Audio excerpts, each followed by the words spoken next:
Eloise Milton, Mary Nell Evans. Shay,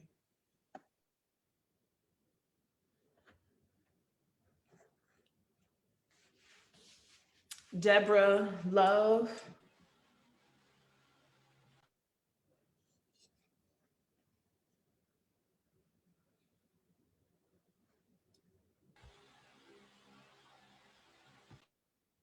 Harriet Tubman,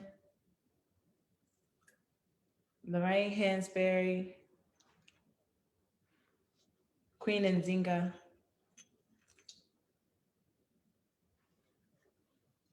and for all the other mothers and women who have empowered us, who have helped us, who have shown us the way, and who continue to whisper in our ears as we go about our day. We pour libations to honor and acknowledge your existence and welcome you into this space as we have this conversation between mothers and daughters. So I'll explain a little bit more of what the programming is, but let us take a moment to say three affirmations so that we set the tone for the space. I think it's really important before we go too far that we make it known that we are safe, we are free to express ourselves, and everything that is expressed here comes from love. So if you could repeat after me, we are safe,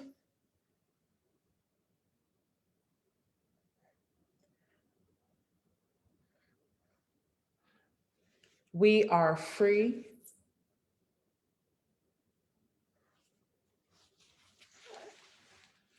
we come from love.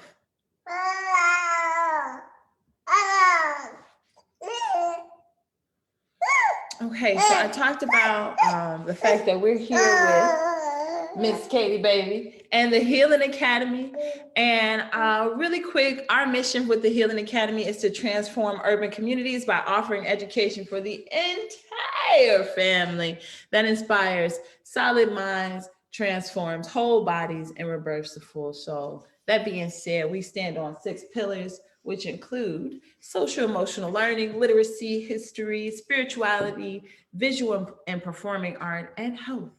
And so our goals is to eventually have a brick and mortar school, have multiple brick and mortar schools internationally. But to start off, we want to have an online school. And in the fall, we'll have some online and in-person programming happening on the weekends. We'll talk more about that later. I want to talk about mother to daughter. It is a heart to heart panel discussion between mothers and daughters. Our goal is to find common ground and understanding, and hopefully walk away with a little healing from some of the generational traumas that we may have experienced. We truly and honestly believe that by having conversation and discussion, we help healing processes occur. We allow each other to learn from one another, and we're able to move forward and build something new and build on what we believe in.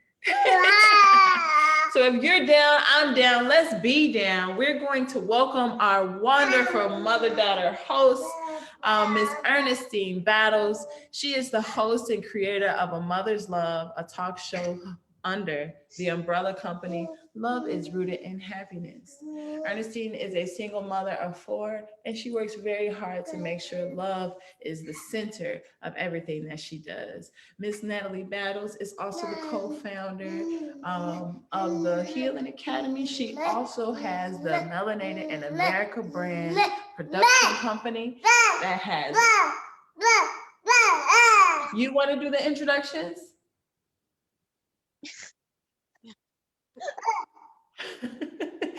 Natalie is not only an educator, but she is also a director and actress. This woman is very, very, very, very, very talented, as we will see today. Thank you. I welcome Miss Natalie Battles and Miss Ernestine Battles to the floor. Hi, everybody.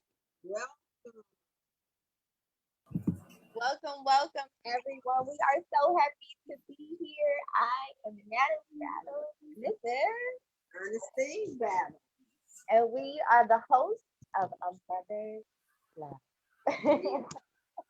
You can find us every other Wednesday on Facebook and we talk to mothers, we talk to fathers, aunts, uncles, the tribe about how we can parent the best way possible.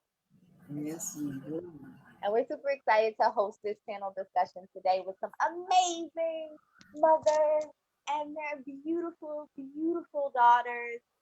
So can we have all of the panelists go ahead, unmute yourself, turn your cameras on, and come and bring your beautiful faces onto the screen.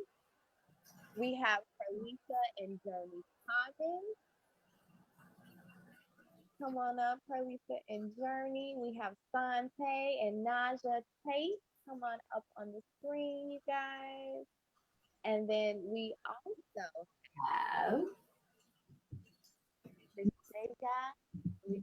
Saying your name right, let me know if I'm not, my love. And Rashida. I don't see you guys up on the screen, but they are our beautiful panelists for today. We are super excited to have them, and we are going to get to know them individually. We are also going to get to know them as mothers and daughters. There you go. Welcome, welcome. There we are. Hello. There we go. And we're just missing one more. But while we wait for everybody to come up on screen, I'm going to have you unmute yourself and then tell us a little bit about yourself. Can we have Rashida and Deja go first? DJ, I'm sorry.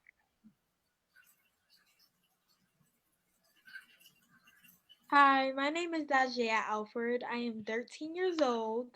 I am an eighth grader at Art in Motion, and I love singing, dancing, and acting as well.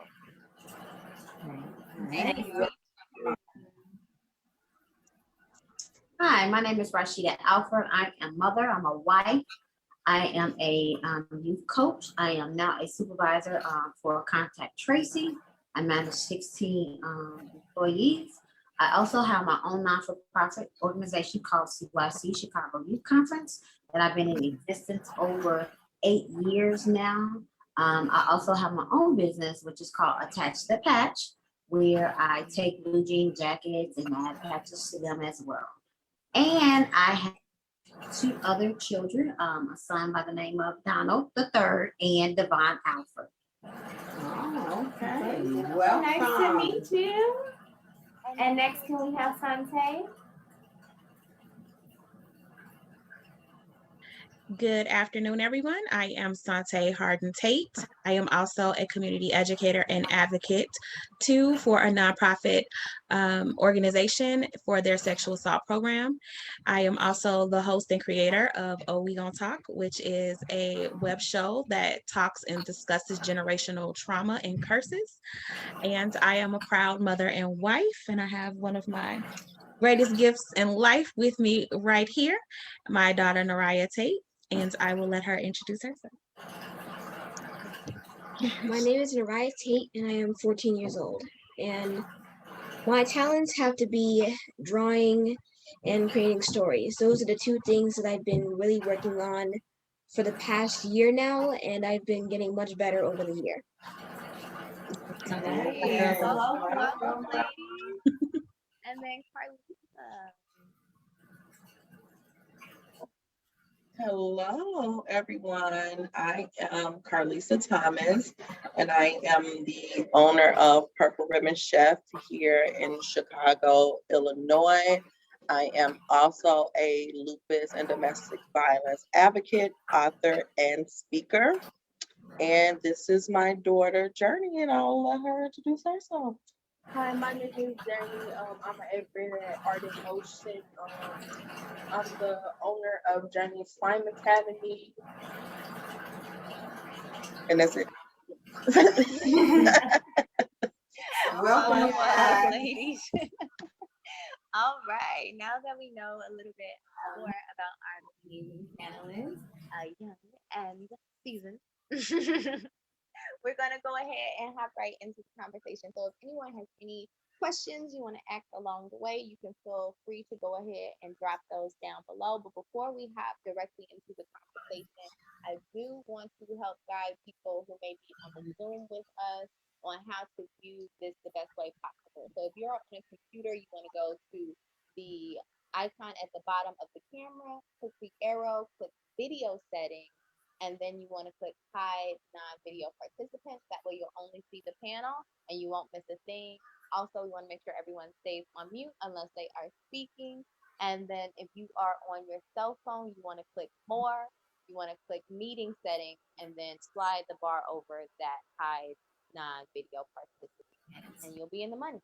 All right. And everybody on Facebook, hello, hello, and thank you for joining us as well. So let's get into it. Now that we know a little bit more about you, we want to know about your mother and daughter dynamic and about how you feel about womanhood, because that's what this panel is all about. We are raising young women. We start as early as they come out, and we continue to grow with their age, and things change with their age. And we all have 8th grade beautiful daughters on the line. So that's a pretty pinnacle time for a young lady getting ready to go to high school and everything else. So we want to kind of get into the dynamics of that. But first, the first question is, what is womanhood to you? What is being a woman to you? And anyone can answer. Just go ahead and unmute, and you have the floor.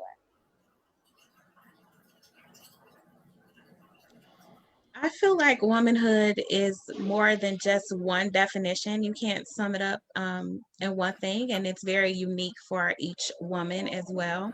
But for womanhood, for me, means empowerment. It means energy, feminine energy. It means love. It means nurturing. It means being steadfast. Through all things, so being able to withstand and persevere through trials.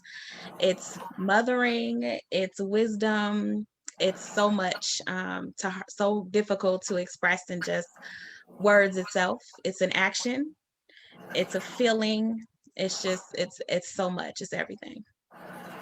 Nazi, did you want to answer that question?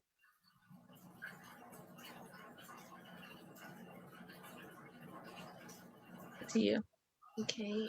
I'm not really sure what womanhood is at this point because I'm still learning about it at my age. So I'm not sure what to expect. I'm not sure what to not expect.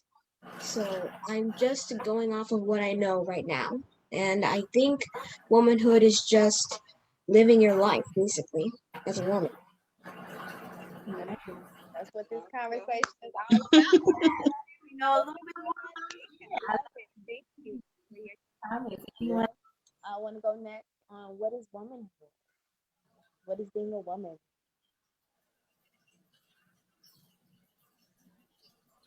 So womanhood to me is strength. You have to have strength to make it through being a woman and to be able to understand what a woman is.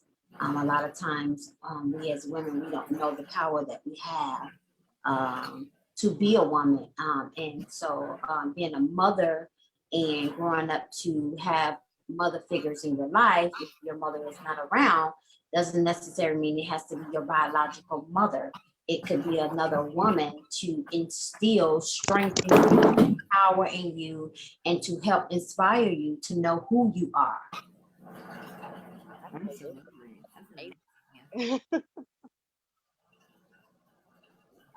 Womanhood to me is the characters and quality of woman or a womankind, I believe.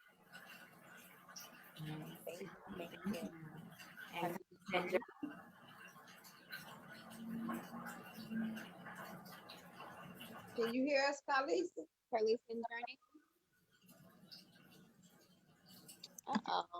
Oh, she lost her sound. Hello. No, I hear everybody else fine, but y'all sound really muffled. I turned off the air conditioner, the ice maker, everything. Oh, the voices are low. Okay. And it's like muffling. Just for us? Yes, Just for y'all. us. Everybody else sounds fine. Okay. Y'all gotta let us know. We're gonna fix these problems. I was texting. I was trying not to do it, on the recording in the live. No, you can let us know. We want everybody to be able to hear us. Right. Thank you for that. But can you go ahead and answer your identification on womanhood? What is womanhood? Okay, and then maybe Honeybee, because you got two things up that's right there, back. I'll maybe try to mute one of them, because your world of Miss Natalie is up, and you and Mama are both unmuted in the same place, so we're getting the echo too. Okay. Okay, Womanhood. that sounds amazing. Look at Won't he do it? he What's will. womanhood? Okay, so Womanhood, I feel like to me, everybody has hit on everything, and even baby girl, because I ain't gonna mess up nobody's name. That was like, it's I feel like it's an everyday learning experience for all of us. Like we see, like even we were calling out our ancestors at the beginning of this. We see, and as we are growing, and you know, I'm 35 and I'm still learning what womanhood is every day. But every day we are seeing around us what womanhood is. What I feel like and how I try to embody womanhood is from what I saw, and I saw strength.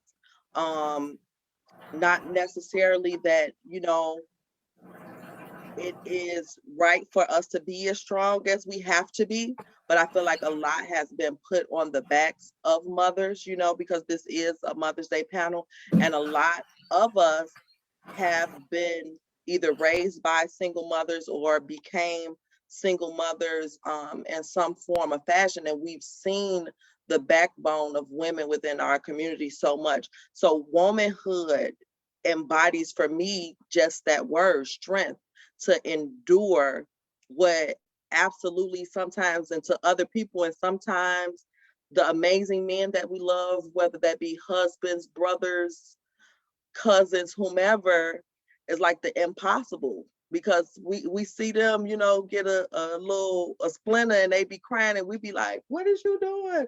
And we carry, I feel like we carry the world on our back sometimes. So that's what womanhood is to me, like embodying strength in all aspects of life. Journey. Womanhood to me is like stick together with like other girls, or like just feeling empowered by the stuff that girls do, or like just sticking together with people that's like around you that are girls. Okay, thank you, ladies. Definitely appreciate your feedback and your perspective on what being a woman is. Now we kind of want to jump into your individual relationships with your daughters. And the first question we have is actually my mother's question. Um, the Minutes. Mm-hmm. I would like to know one of the happy moments that you shared with your mothers, and same for the mothers with the daughters. I want to know something enlightening, something happy that you remember about being with your mom. So I'll go first. One of the moments, for those of you that don't know, my daughter knows, I lost my mom when I was a sophomore in high school. She had cancer, and I had to, as a child, help with bathing her, taking care of her when she was sick. And so the happiest moments that I can remember with my mom, because I'm now 42 years old, is the times that we had to spend at church. Me and my mother was always together. We would go to church together. And I always used to hear people say, you look just like your mother. Everywhere I go, they tell me the same thing. And so that's a happy moment for me, because now that I have my own daughter, I get that same comment. You look just like your mother. You guys are twins. And so that was a happy moment for me, getting a chance to, only a short period of time, to spend with my mother throughout my life. And so now that I have a daughter of my own, we picked up that same trait, and we spend a lot of time at church together, but we also spend a lot of time together outside of church. I don't care where I'm going, what I'm doing. My daughter wants to go with me everywhere I go. I have to tell her it's just adults this time. You cannot go with me. But I love that and I enjoy that because she could be wanting to spend time with other people. Instead, she chose to spend time with her mother. And so I cherish those moments that we spend time together. Beautiful. That's beautiful. Thank you for sharing. And you guys can just hop on in there. For me, a happy memory that I have with my mom as younger and as an adult.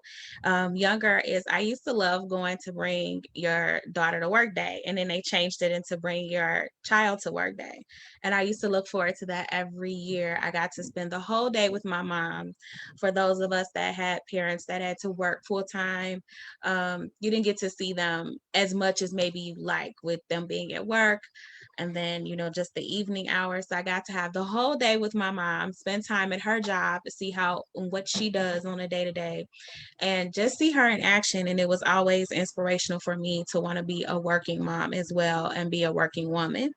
And as an adult is going shopping, even though funny, she always have me buy stuff I don't intend to buy when we go places together, but it's just a really good time to have with her to go shopping, whether it's to Sam's Club or to the mall. Those are really special times for me. It's just to take her to be in her company at that time. And as a mother, one of my favorite things daily is that I have a 14-year-old, but she still wakes up every morning and sits in my lap every single morning. She's my height. She is almost as tall or taller than me. I'm going to definitely be shorter than she, but it doesn't matter. Every day she still crawls into my lap and I get to hold her and cuddle her. And I still can feel her connection in my womb almost. It's an amazing feeling. And so that is what makes me happy. That's absolutely beautiful. That's a special moment. You can hold that forever, even when she grown and she can't fit in your lap no more. I intend to. And she knows it. But she obliges. Sit in your lap no more. Well, I hope that's never. I hope that's never. What's next? That you never want to sit in my lap. Oh.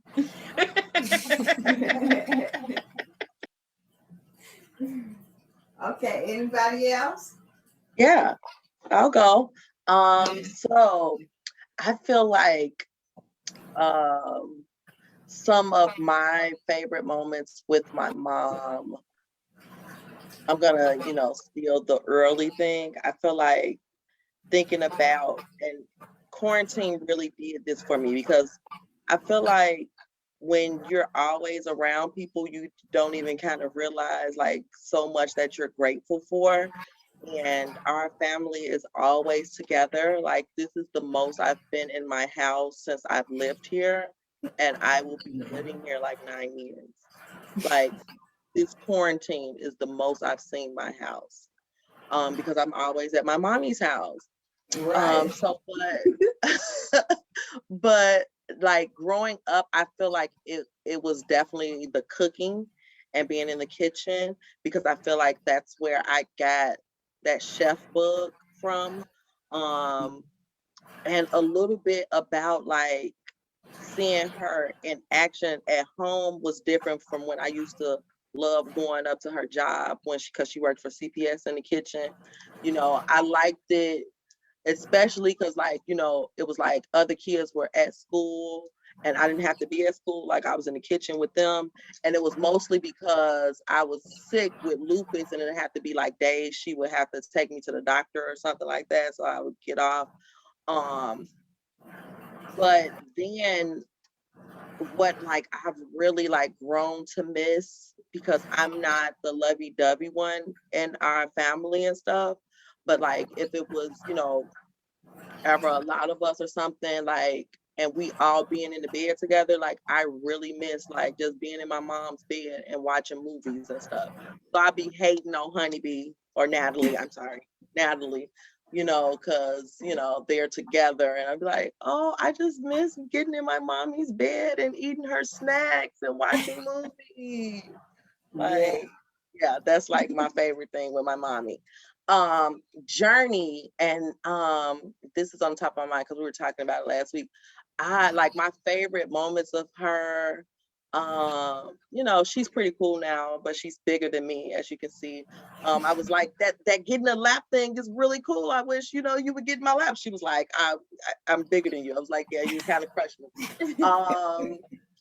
But when she was younger, I just loved how grateful she was for everything. Like, you could give Journey a paper clip and she was like, oh my God, thank you for the paper clip, and she just has always been like so like creative about everything, and like how she used to make up stories and art and just love, like she just loves everything. So that's why I never have mind doing anything for her. The biggest thing I feel like that she was really happy about was her 4th birthday on the Disney cruise when she was Princess Tiana. And like that was absolutely amazing, like to see her be so happy and still be young enough to love all the princesses and dress up in the princess dresses and all of that stuff. And because she was just a grateful little girl anyway, it was like over the top, like, oh my God, like what's the mom everything in my life? I'm like, yeah, I've succeeded at a mom already, and she only 4. So yeah, those are my things. Well, thank you. If we could have the young ladies now give their experience on positive and fond moments that they have and memorable moments that they have with their mothers. So does anyone want to go first? The young ladies. I know y'all want to say something nice. You had no about your fond mom. moments Go with your ahead, mother? Journey. Journey gonna go. Journey gonna go. I guess I could go. So what you say? I guess some happy moments I have with my mom is like just cooking with her, or just being able just to sit down and have conversations with her. Like, it's some of the best things I love with my mom to do, like, is to cook, have good conversations with her. So yeah, that's it. Okay. Oh, and traveling, going on trips. That's one of my favorites. That's a main big favorite thing No, right you there. forget that one. That's your favorite, spending money. Thank you. Yeah, spend your money. Go ahead. Any other young lady wants to speak on memorable moments with their mother?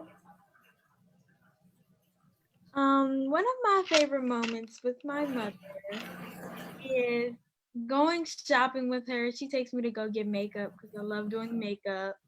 When we just go places, like it don't even have to be like going somewhere really. We can just sit in the car and listen to music or whatever and just be watching our phones. And yeah, that's one of my favorite moments with my mom. Yeah, and I love doing her makeup. Oh, you kind of cut out at the end. You said you love, what was the last thing? I said I love doing her makeup. Oh, yeah. Good bonding time.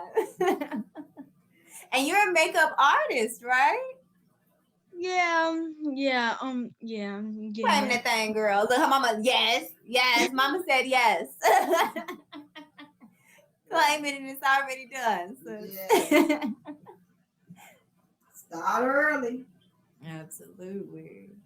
We got some artistic young ladies on the line. Yes. One of my favorite memories is when I show my mom how I'm improving with digital and non-digital editing, because I've been working on that for the past year or so, and I'm much better with it. Because at first, when I started out, I was pretty sloppy with it and it did not look the best, but now it looks much better, even though I'm She's always been a great artist, and she did not get it from me. I am not. She has since a child, since a baby, ever since she picked up a pencil, she's been drawing. And it's been, you've been able to tell what it was she draws, unlike her mother. So I'm always happy to see her improving, though. Oh, congratulations on that. So You see your again, own growth. That's a good thing. That's a good thing. Absolutely. And again, I love to see the artistic young ladies on the line. It's so beautiful. And to hear you guys' beautiful moments, mothers with your mothers, and being a daughter. Because I think that's one thing we all have to remember, to look back when we're raising young women, young men, because all of you are mothers to both, actually. But specifically when we're raising our young women, we were that. We were young women at a point. We were a daughter at a point. So to remember those moments and use those moments when we're raising young women that will one day possibly be mothers. So now the next question is also my mother's question. It's about maybe a difficult moment that you may have had with your daughter, or you want to ask the question? Yeah. One, I wanted to know if you all grew to the point sometimes that you feel like you're not as close as you were, and what made you feel that way. And a lot of times it's age, as they grow older, they kind of pull away a little more from mom. So I want to know if any of you all felt that or went through that, and how did you discuss it with mom or come out that feeling? Because I know I got 3 daughters, and it was a point in time when I felt like they don't love me no more, but they love me, but to me, because they was doing their own things now, because they got older, I just felt like that. And they was, we love you, we just, just doing stuff, So I wanted to ask that question. Have mama felt a change? Has the daughter felt a change? And what do you all do to kind of get that bond back together again, if you all ever felt that way? So as for me, I'm not ashamed of it, as I'll put this disclaimer out here. I have a book called Beautiful Scars. It's a book that I wrote about my life, and didn't really get a chance to go back to have conversations with my mom. And this is for you young ladies. You're at the age now, so you're not doing this. Hopefully you're not. But I was able to let my daughter read my book. But at the age of 14, I ended up getting pregnant because my mother didn't have conversations with me about sex. We grew up in church, and we were just only told to not to have sex, but they did not tell us why. So was curious, and ended up getting pregnant at the age of 14, and I did have an abortion. And so my mom, being the mother, the intuition that she had, she knew I was pregnant before I could even tell her I was pregnant. But I told her that I was not pregnant, but she shared with me that the Lord showed her that I was pregnant. And so I went eventually and told her that I was pregnant. And so she made a comment to me that I think that should have just crushed me, should have broke me. I probably wanted to commit suicide, but I did not have that thought. But she told me, because she was hurting, I believe, that she hoped that I died on the table when I was having an abortion. And so I did not literally take it as she wanted me to die. I took it as she was hurt. And sometimes we say words out of our mouths that we could never take back. And so I went on with life. My mom ended up passing, but I put it in a book. And I believe my mother said those words to me because she was scared and afraid of what my father would do. She felt like my father would put us out of the home. She felt like that I was just I disappointed her, and I did. Growing up now, I can understand, but I do when I do say words to my daughter, I try to make sure I don't say words that I cannot take back, because I don't want to damage her. And so that's a moment that I can never erase or never have a conversation with my mom concerning that, because she's now gone. So I always tell young people to cherish the moments that you have with your parents, because when they're gone, you can't get them back. And so I don't carry bitterness in my heart concerning the statement that my mom made to me, because as an adult, I was able to process and understand she did not mean it from her heart. She was just at a hurting place at that time, and she said something that it hurt me, but it didn't damage me. Right. I'm glad thank you for sharing that. Absolutely. We all needed to hear that. I thank you for sharing it. I would like to get one of your books also to read. But we were talking about that on my show, A Mother Love, Wednesday, about young ladies getting pregnant at an early age and how as parents and as adults in certain situations like church, and how do they react to that child, and how that child needs support at that time. And conversation came up because my daughter got pregnant at 17, my oldest daughter, and she came to me, and the first thing I told her was, you're not the first, nor would you be the last, but you will finish school. That was my thing. You will finish school. And she did. She graduated at Whitney Young High School on time.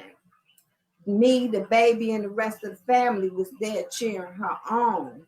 And we were saying that at this particular moment in time, our feelings get hurt as parents sometimes. And so they say things and do things, because I had a friend where her mother actually beat her, gave her a whooping because she found out that she was pregnant. Now with me, it was different. I didn't get pregnant at an early age. I got pregnant, I was 20, almost 21 when I had my oldest daughter. But yet and still, I know how I would feel if my mother had came to me in a way like that. You know what I'm saying? And it was just by the grace of God and the strength that He instilled in you, that you was able to say, because you had to have some training to say, that's not really how she feels. She's just a little hurt right now. So kudos to you, Mom, as a daughter, to know that. And to say, didn't mean to cut you off, to say she was disappointed. See, a lot of times our parents don't want us to do what they've done. They want us to be better. And so she had a child at the age of 17. So all that plays a part. You have to sit back. You have to go down your generation to find out what the generational curses and different things that's down in the bloodline. And when you begin to dig into that, then you'll begin to understand. And so that's why I believe I was able to understand that I didn't carry bitterness in my heart.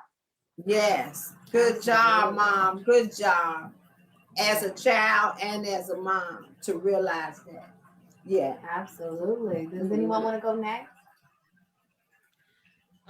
Just also similar to Rashida's point, for my mom, my mother was always the try and give it to you straight type of mom. So sometimes the giving it to you straight was actually very hard on you as a kid. It didn't feel like it was necessarily from a loving place. It felt from a fearful place. So that's just piggybacking off of Rashida saying parents are very afraid for you to repeat their mistakes. They don't want you to struggle in ways that they struggle.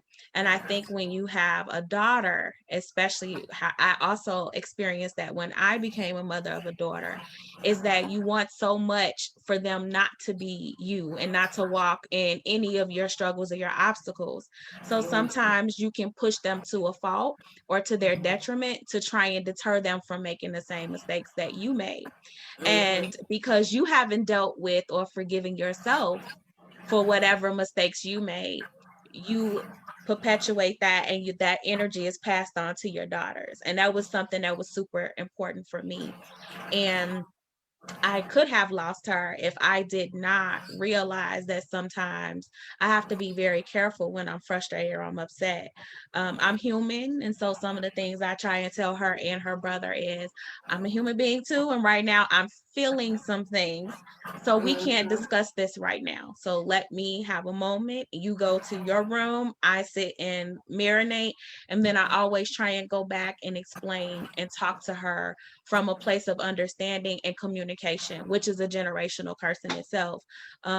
Mothers from our time really didn't have necessarily the communication skills Yeah. that we are acquiring now in an effort to change like some of those generational traumas and curses.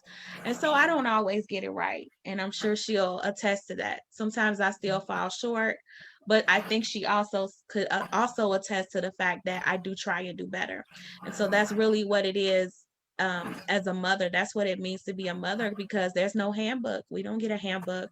We have a parent before us as an example. Yes. We know what didn't feel good, what did, and we try to do the opposite when it didn't feel good, which isn't always the best either, right? Sometimes we have Right. to just finesse it and find a better way or a method to whatever it was that they were trying to get to, the result of that. And so I think that motherhood is always growing, and because I am a mother and I realize I'm growing every single day, I'm gonna fall short. Sometimes I'm not gonna get it right, even when I have to have the conversations with my own mother about times where I have been hurt. It's not from a place of anger or resentment or frustration like Rashida brought up. Now I'm just trying to get my mom to understand from my perspective so we can close that wound always, so it's not always sitting there, because even if you never discuss it with your mom, you get triggered by certain things and you don't realize you're being triggered, and then you have to say, you know what, why am I operating or I'm getting touchy or triggered by the way she does this? Well, really what it stems to is she did this as a child, and I need to explain this to her that now as an adult I'm making boundaries and this is what is important for me. So that's also the other part of being a mother, is that you really do learn to appreciate and understand your parents a whole lot better. You may not agree still with what they did or how they did it, but you understand, and that helps you to look at it a little differently. But it doesn't mean that you are not valid in those pains and traumas that you did incur from how you were raised or from whatever that action was that your parent or your mom did. One thing that a couple things that I enjoyed about what you said was one, stepping away and letting them know, like when you need a moment, so that you're not lashing out, that you can think about it and come back level headed, because that's something that you're teaching them. You don't always have to be react. Sometimes you got to think about it. Sometimes you got to calm down and communicate properly. So I love that. I also love the word boundaries that you used. We have to teach our daughters specifically. We have to teach all our children, but our daughters specifically boundaries, and that you set those boundaries, whether they're with your parents, with partners, with friends, with teachers, whatever those boundaries are, you set them and you stick to them, and they're okay. And it's okay to set those boundaries. I strongly feel that with our young ladies, that's one of the best things that we can do. So I love those words, those key words that you pointed out, because it's so important. And you have to all let those, I'm sorry, go ahead. No, go ahead, Natalie. all of those, the healing steps that you had to take from analyzing from your mother and your past, and both of you beautiful mothers have already stated this, you have to look back. It's like saying Kofi, you got to go back and fetch it. Right. Because if not, we can't truly move forward, because we still dealing with the trauma and the hurt from the past. We got to see what our grandmother and our great grandmothers, what they went through, what they passed down, what's still in us through our DNA. And then we have to do that self-work. So I love the healing journey that you all kind of in your own individual way said that you had to go through to be better mothers to your children. That I didn't want anybody to miss that. That's very important. Thank you. I also allow her to set boundaries with me. Even as a child, I know that that's something that I didn't always have the space to do as a child, and I wish I did. My mother felt that she gave me a space to talk openly, but it really wasn't. I was never like necessarily comfortable to say some of the things I actually wanted to say. We talked, and she would talk to me about things, but I feared her an awful lot too, and not just because I thought she would harm me physically, but I feared her disappointment. I feared letting her down and not, having her be proud of me anymore. So sometimes that would deter me from wanting to open up in the way I should.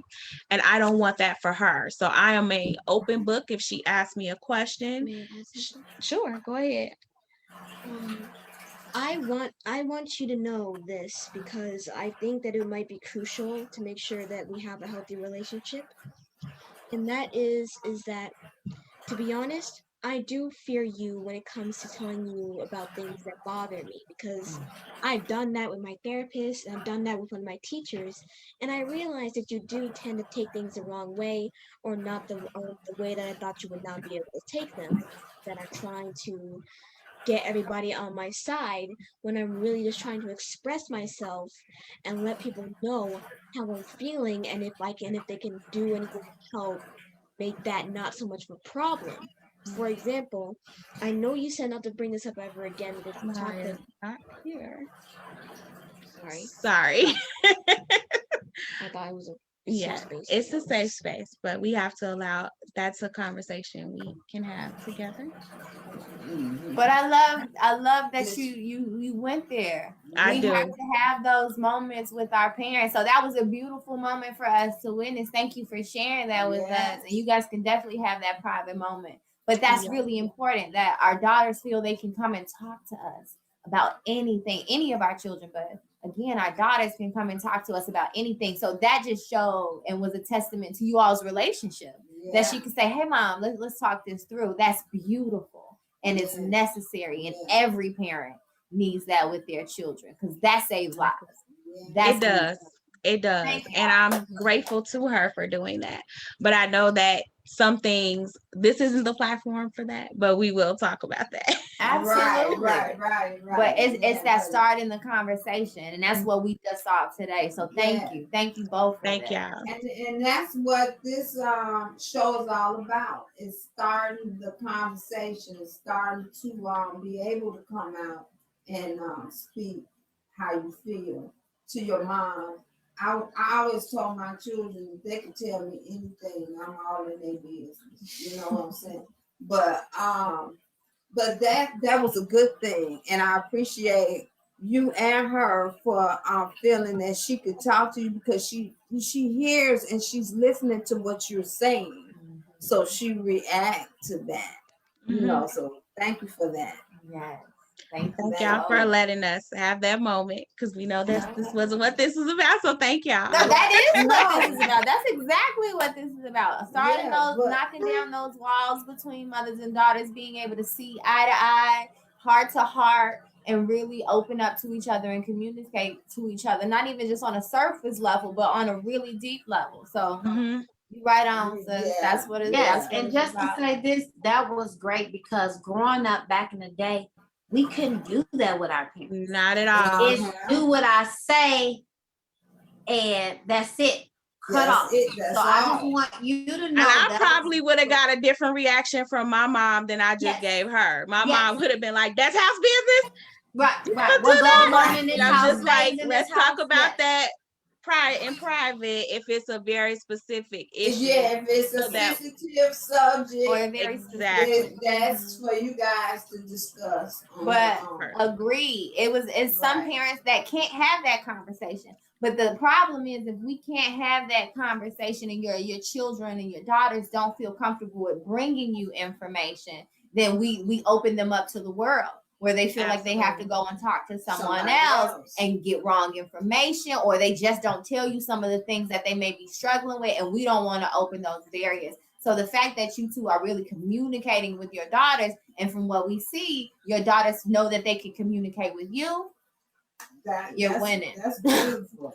I definitely value that, and I do allow her to pretty much say things even if I'm not gonna like it. even if I don't agree.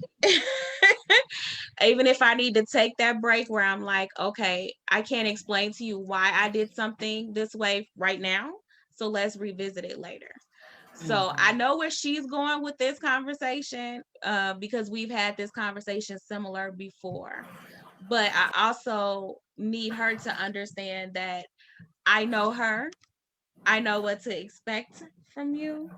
And I would never expect something from you you're not capable of. And I'm going to always steer you in the right direction because my job as your mom is to be your guide.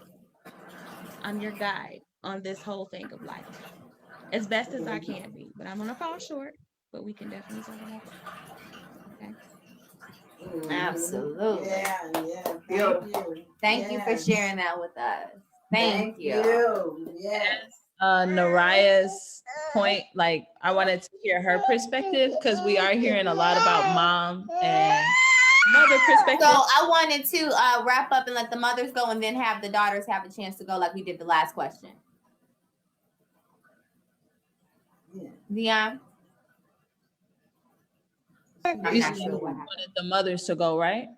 Yeah, so I'm gonna have all the mothers go and then circle back to the daughters like the last question. Okay. So Carlisa, Carlisa, you have anything to Hello. say? I was talking about this specific moment. How did this specific moment? Oh. Okay. Definitely. If she has something to say, did you have something to say or add? Mm-hmm. like how does it feel like having this conversation right now in this moment where we're bringing up something where mom is like, this is something we can talk about later. It's been resolved. Now you have this understanding that you're going to have this conversation. How are you feeling? I'm not sure what to and what to not talk about because I want to talk about how I feel about school, but I'm not sure if that's personal or not. Okay. School, we could talk about school, but this is about mom and daughter relationships And how what I we want to talk communicate about is how we can. about school. Yes.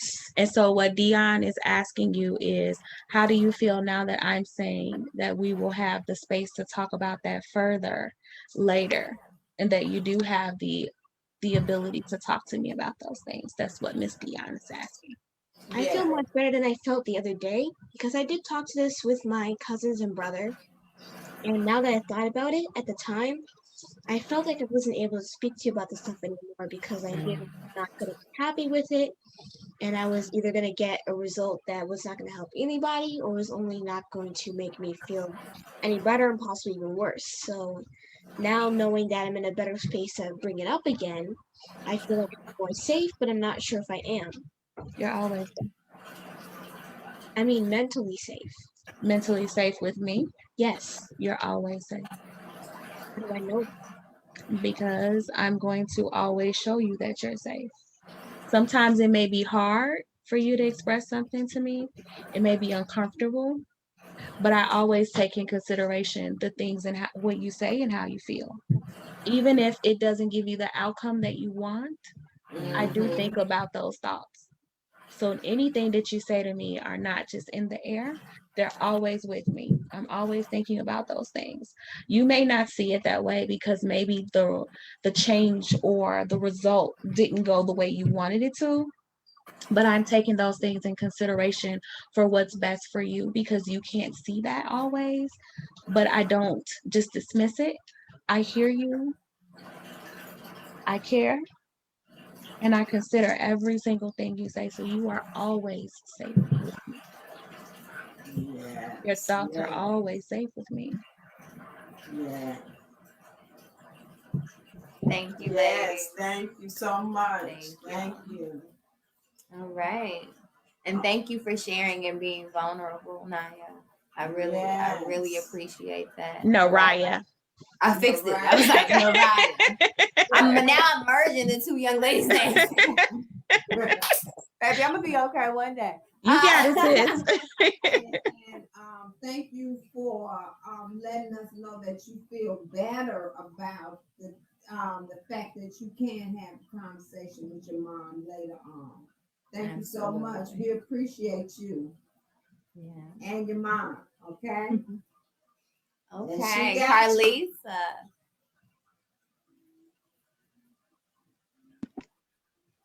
Hi, Hi. everyone.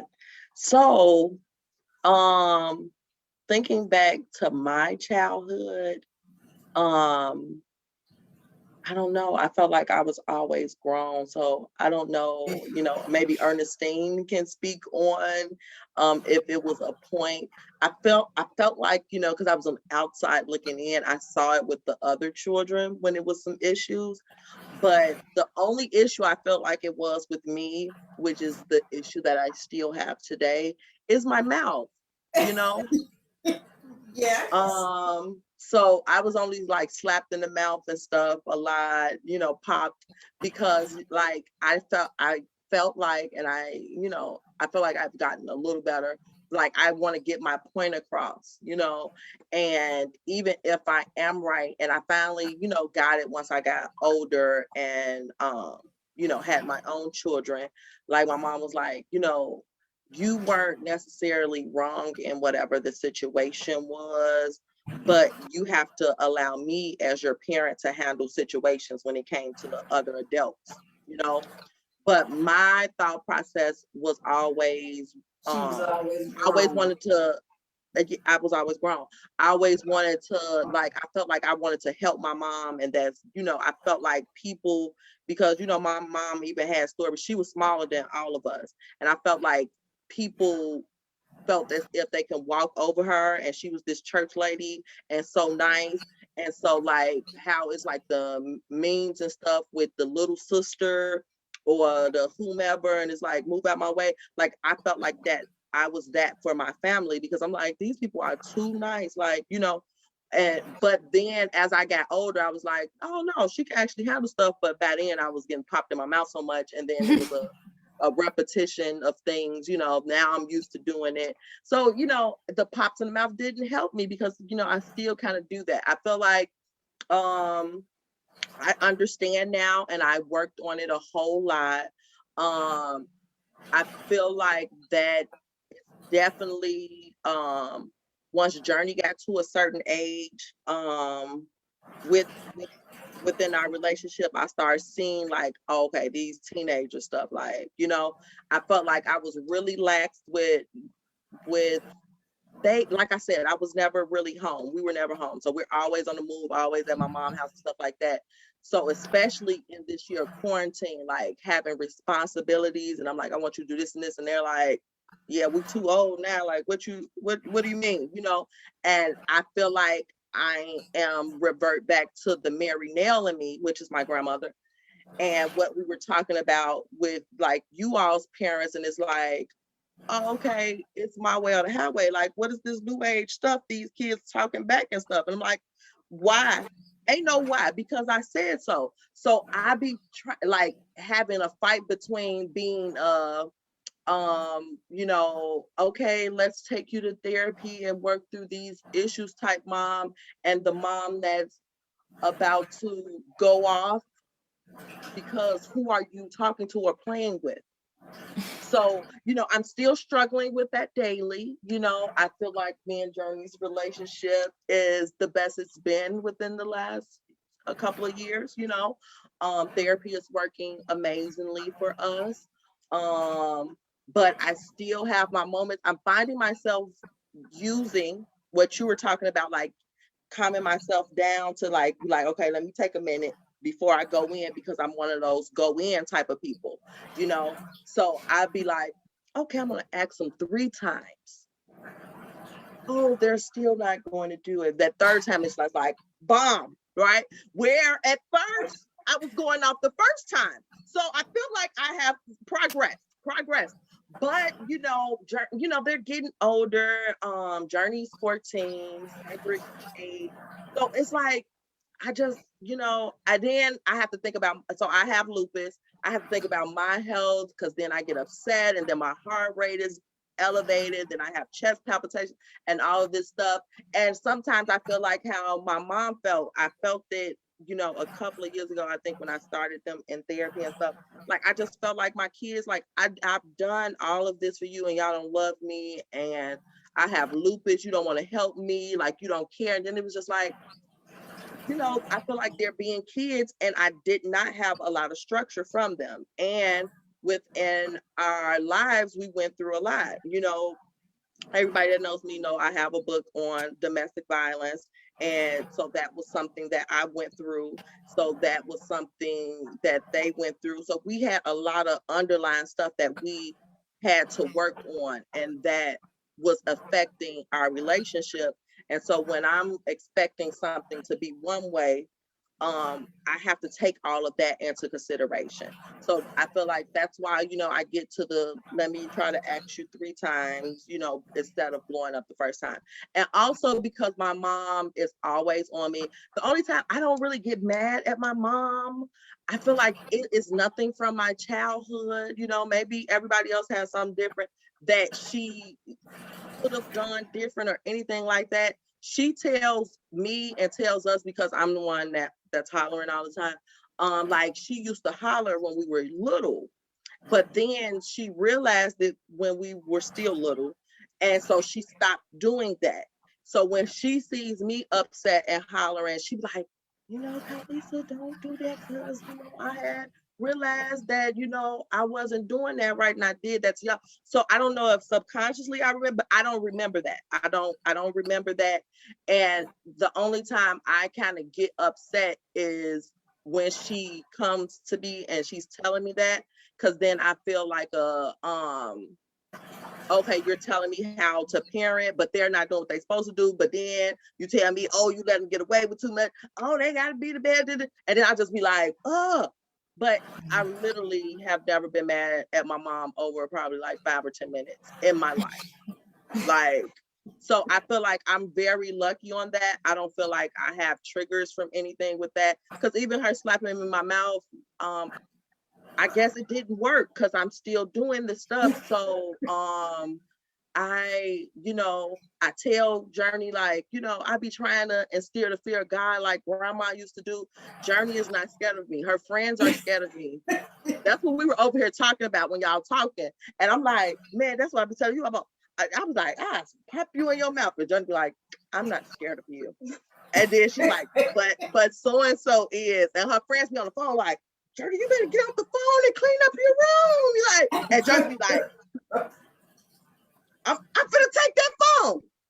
And they be, okay, Journey, we go. And then she just be, girl, you better let your friends help you. Auntie. She like her auntie right there. And I feel like that's what it's like. I talk a lot and I'm loud, and Journey will sit there and be quiet. And that's what makes you want to be like, so you gonna be quiet? Natalie does the same thing. Like you be ready to, cause like, so you're not gonna say anything. And it's like, they probably are feeling the emotions inside, but they're processing it and they don't want it to come out some way. But I take it as a form of disrespect. We're not even gonna talk about this. What are you doing? So I know where she gets it from, and I know what's happening. So I guess I'm learning to process and to become a more zen mom. And then I'm a cool mom, and then I try to be a cool mom, but then I want to be a old school grandma from down south too. So, we're still working this out. And I only got about 4 more years before she's 18. So maybe we'll figure it out. Maybe I'll get it right by CJ. It's up in the air. There's no rule books to motherhood. You gotta every day is a learning day. I'm trying. No, that's all we can do. All we can do is try to be our best. So we gonna fall short. That is no question with anything we do in life. But we got, when we fall, we gotta learn from that mistake. I say that when people say you gotta take your L's, I don't know if everybody has heard that slang, but we gotta take your L's.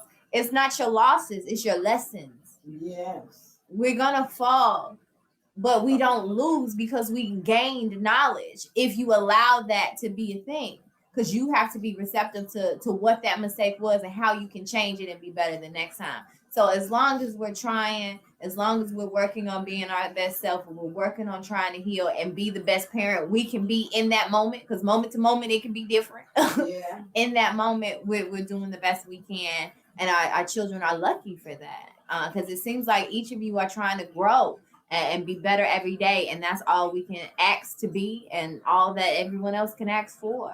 But now it's time for our daughters, the beautiful young ladies, to answer this question. And if you need a refresher on the question, Yeah, it's great. We talked through this one, y'all. Okay. And this is why we're here. If there was a moment where you felt a disconnect with your mother, or a separation or a problem, what was that? And then how did you work through it, or how do you feel you can work through it if you're still in that moment? So any of you beautiful young ladies can go first. Okay, I'll go first. Me and my mom, we don't really, we'll be like just arguing, not arguing, but like she'll be like, "Some, you need to do this, you need to do that." And I'll be like, "Okay," and get an attitude. She'll be like, "You got an attitude, huh?" And then that's it. Then we have a good relationship, so it's not really, we don't really disconnect on anything. I get an attitude over little stuff like doing the dishes or folding clothes. And so she'll be like, so you got an attitude, huh? You still need to fold some clothes." And so, I still do it, but I have an attitude while doing it. Then I just check myself because, I'm not grown. But that's beautiful. Because again, ain't none of us perfect. We all got our thing. But we have to know those things. We have to learn from ourselves. And so you're learning yourself. You're like, I have an attitude and I get attitudes quickly. And that's a beautiful thing to know about yourself, because once you know, you can start making those adjustments to being better. And then, like you said, you still do it, because we're going to still listen to mom. But we also have to know thyself. And if you know you get an attitude quickly and you said the magic words, you check yourself. We have to be able to check ourselves. So I love it. I love it. Thank you. Yeah. Can I ask this question since we're here? Because I know as a parent, like you guys said, parenting doesn't come with a manual. And so I would just like to know, because I heard the parents say you want to put the fear of God in them, myself as well. But I would like to know if I've ever done anything to my child, because sometimes they do feel like I can't share that with them. I don't want to be disrespectful if I say this, or and it's not what you say, it's how you say it. And so we've never had this moment, and I've never had the moment where I can say, have I ever done anything to you? I've never really had to. I mean, as parents, we grow up believing that we don't apologize to our children. They do what we say, like you said. But since we have this moment, I would like to know from my own daughter, have I ever done anything to you to make you feel like you don't want to talk to me, or you don't want to share with me? Or if I just been out of line and you felt like I needed to apologize to you?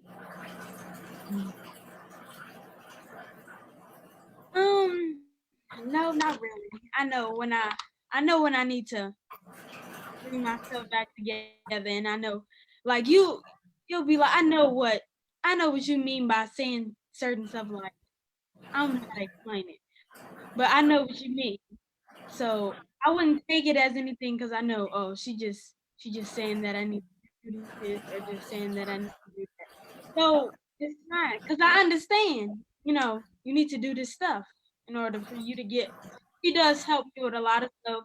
She pays a lot of stuff for me. So she like, if I'm doing all this stuff for you, then you need to do this for me. So I understand. And not so much I need you to do it for me, but I need you to learn it. So when you get older, you will know how to pay bills. You will know how to keep your home clean.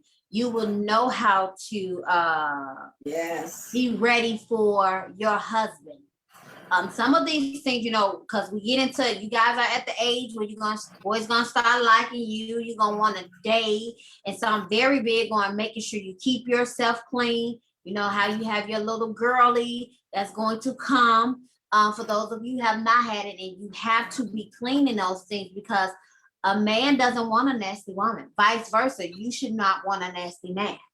And so we instill these things into you guys. Not that we say, oh, I just want you to do this because I'm doing this, that, and that. No, I want to teach you and I want to train you how to do this. So when the time comes, you will stay married, and you will not get divorced because you have learned these things at an early age, and you know what you're going to accept. Boundaries, we go back to these boundaries again, what you're going to tolerate, what you're not going to tolerate. And so us as parents, we're trying to instill these different things in you, and something we don't know what to do. So that's why it's our job to ask God to teach us how to be a parent. You know, because we can go back and say, hey, this is what our moms did. But some of those things that our parents did, we don't want to bring into our household. And so we have to ask God to teach us on how to be a parent, because we don't know all the time. So I just wanted to ask that question because I never had a chance to ask that question. And so I'm going to try to make sure I ask it often so you can feel comfortable with sharing with me. Hey mom, I didn't like the way you handled that today. It's okay if you said it, as long as you're respectful when you say it. Yes. Absolutely.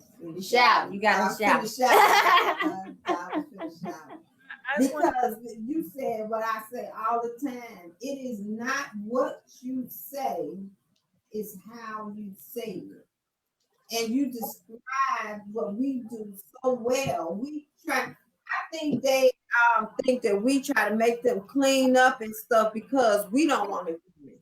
But a lot of times we trying to train them how to do when we're not around, because they're here right now at this age until they get about 18 and 19 years old, when they don't want to be around us. They want to be out doing their own things and getting their own places. These trainings are going to come back to you. It's almost like the Bible say, the scripture come back to your remembrance when you need it. Okay, these things going to come back to you when you need it at your house. Like you said, when you feel that you're ready to be married and stuff, how would you do? You know, how would you act? Well, Not even saying in your own not home, as right. a woman, we have to make sure that we're taking Care of ourselves. And boundaries is one way, but also making sure you know how to clean up your house. Even Right. if it's just you, making sure you know how to take care of yourself and hygiene. Making sure you do these things, cooking, cleaning, laundry. That's for you. Yes, for you. You got to take care of yourself, and then it definitely aids in finding a good man with your boundaries. And Right. as Sante said, she hasn't said it today, but she say non-negotiables. Right, Okay, right. and I know I added some extra syllables on there. Okay, non-negotiables. All right. Yeah. And I be listening. I be on there listening too. You know. As she mentioned, we're the host of We're Gonna Talk, created by Sante to break generational curses. And so that's another thing that I think we have to teach our daughters. And I think that comes with communicating as parents too, is I'm not just telling you this to be mean. I'm telling you this because you need this. Right. And me growing up and seeing the things my mom did and everything else, I accept that because one, I'm not gonna accept less from a man. You're gonna have to know how to cook and clean and fold clothes, laundry, and everything else too. So I need to know how to do that as well. And then I need to know how to do this to take care of my home, because I'm gonna have a home one day. And then you need to make sure you will be able to teach that to your children, or y'all be living in a pig pen. And we don't need that. So it's these learning lessons. So thank you. And we should be able to communicate with our daughters, and they should be able to communicate with us. When it comes to that, our sons also, because I tell my grandson and stuff the same thing about how we have to take care of ourselves and our surroundings. Absolutely. But great job. Thank you. Any other beautiful young lady want to? Naraya wanted to say. Yes. Going off of what Miss Alfred, does he name right? Alfred.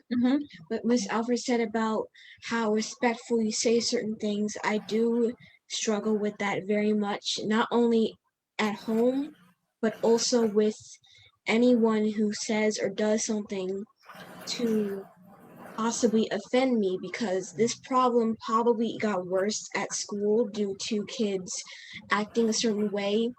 And the only way I felt like I'm able to defend myself is aggression, to the point where that's become pretty much a primitive habit of myself, that every time somebody pretty much does something that they know or probably doesn't know that will obviously trigger those effects will be multiplied and possibly not go the right way.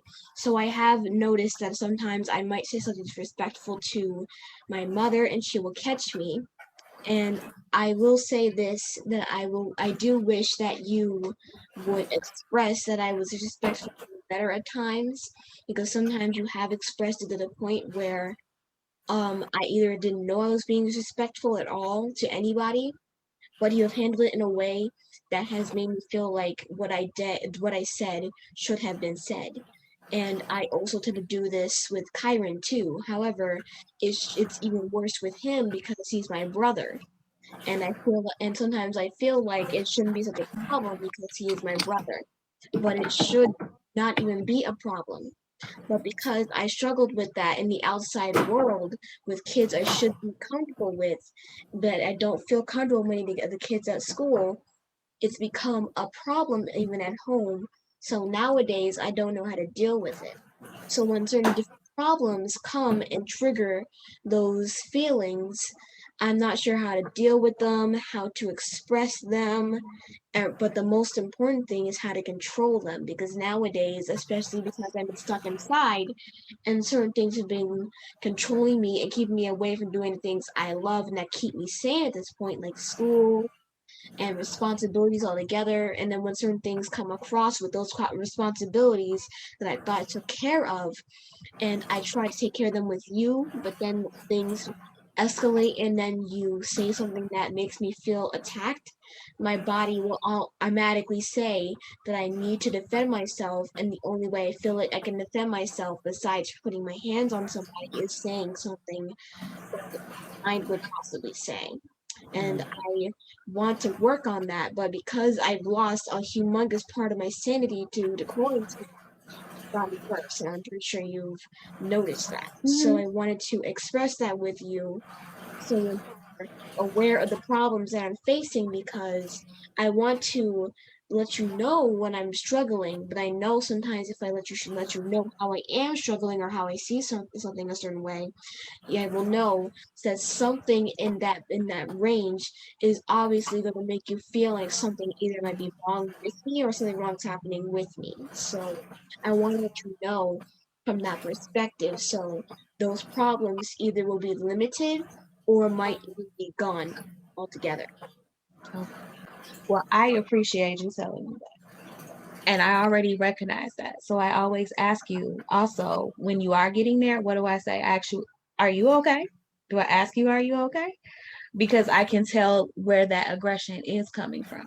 What I need you to understand is, although I truly recognize that you don't like school, that school for you is a challenge because of how it feels to be in school, both from your past experiences with other kids, and school is virtual, so it's not as much fun. It's not the same, and I get it, but we still have to do it. So I can't say to you, well, you don't have to do school. What I do try and do is give you other mental health breaks and other emotional health breaks. So the other day, I let you guys on your hour lunch play your phones, right? And normally we don't do that. But I could sense that it was a day for everybody. And sometimes we just need to step away and do something that we enjoy so we can regroup and refocus. You have to lower your expectation of what my response to your emotions may be. Do you know what I mean by that? So I think sometimes you being a kid, you expect for you to be able to express to me how you feel about something, and that's supposed to change my mind on a decision I've made for you. But that's not how it goes, because I'm looking at that decision broadly. I'm looking at the big picture. I'm not looking at the right now. So although that may not make sense to you in the moment, I know that later down the line, it would make sense to you because you're not looking at it broadly. You're just looking at it center focus on what you want. And that's part of being a kid, is that you want things. That's part of some adults. Some adults still operate from their want in that moment, and that they try to get that immediate gratification in that moment, and they didn't think about the long term, the longevity. And I need you to see the longevity. And I recognize you won't see it because you are a kid, and I don't expect you to. But I need you to trust that I'm doing what I'm supposed to do for you. I always welcome you to tell me if you're having a bad day. Do you agree with that? I always try and catch you, like you said earlier. So when I'm noticing that aggression with me or your brother, I say, are you okay? Do you want a hug? Do you need something? I'll go and get you some chocolate. Just little things, little self-care things, because I know it's tough. I know it's tough, but you can't always expect for you to express what you want and it to change or derail the plan I have, because I'm thinking about what you want, but I'm also thinking about your health first, mentally, emotionally, and physically. That's gonna always be first. And you may can't see it outside of that because the want is so strong at your age. Do you understand that? But I appreciate you for telling me. I really do. Here, there, wherever. Okay. Also know that as a child, you may be struggling with that as a child in school, but us as adults, we struggle with those same issues on the workplace. Mm-hmm. If I can be open, I'm struggling with that same issue right Or now now. in the workplace. And sometimes I want to go off, I want to go crazy on people, but my And character means everything. And so sometimes I have to take a deep breath. This is not the time to go off right now. Yeah. Because there's a promise on the other end. So sometimes you have to accept some things, and that's not cool, accepting things, especially you thinking everybody's supposed to be your friend, they should understand, they shouldn't treat us like that. But we deal with that as a woman in the workplace. So so right now is the best time to kind of catch it and to kind of, have those times where you talk to mom and you talk to other people, talk it through. You may have to role play sometimes with mom when there's a good day on how I should handle that bad day. But just to let you know that, and to be open, I'm dealing with that right now in the workplace. And sometimes I don't know how to handle it. Sometimes I do want to give up. But I always remember what's on the other end, which is a promise for me that God has given me, that it's not going to be like this always. Some things are going to have to change because of who I am. And when I know who I am, God is going to fight for me and he's going to do the rest. So I just want to say that to you because you know who you are. And sometimes those things, they will get you off track. But remember the road ahead. Okay? And also, I'm trying to prepare you for being a Black woman in the world, because we move so much more differently, and it's going to be very hard to navigate because there is almost a dehumanization in being a Black woman navigating in the workplace, in the world space, period. And so that aggression scares me for your life. And not just because of your job, but just because of how Black women are perceived when we are passionate, when we are tired, when we are angry, when we are human, it can be seen as a threat. So I want you to not be in spaces that you may be possibly at risk, because I know that aggression. I know that you're struggling with that, which is one of the things. She wants to go to school, and I want her to homeschool for her first high school year because I feel that it's a different environment. And I know the environment she's going into. And because she is struggling with that ability to hold that aggression in, I'm not going to be happy if someone put hands on my child. And so some of that is because I know your mama and I know the type of mama I am, and it ain't happening. I know So that's I have to also protect me, because your mother will fight for you in any shape or fashion she needs to. And so it's my protection. It's my mother cub, my lioness in me that knows what you out in the jungle about to go into. And I'm trying to protect you from it. Not listen to or diminish what you want, but protect you. I think that's a great point to talk about. Is a lot of the times when we don't see eye to eye is because we just don't understand each other's perspectives. So this is a very beautiful space and I hope it carries on not only for you beautiful ladies, but for anyone who's watching into your homes outside of this, where you can understand each other's perspectives. I feel like young people like, oh, my parents don't understand me, and then the parents are like, you just don't understand. I care about you. I'm trying to help and teach you something or lay this foundation for you or whatever it may be. So having these heart to hearts where we can really understand each other's perspective and hear each other, not just talk over or out of anger, but just hear each other, we can come to some understanding and a neutral ground if we can't automatically just agree or disagree, where we can truly understand each other and learn how to communicate better. So this is for the daughters.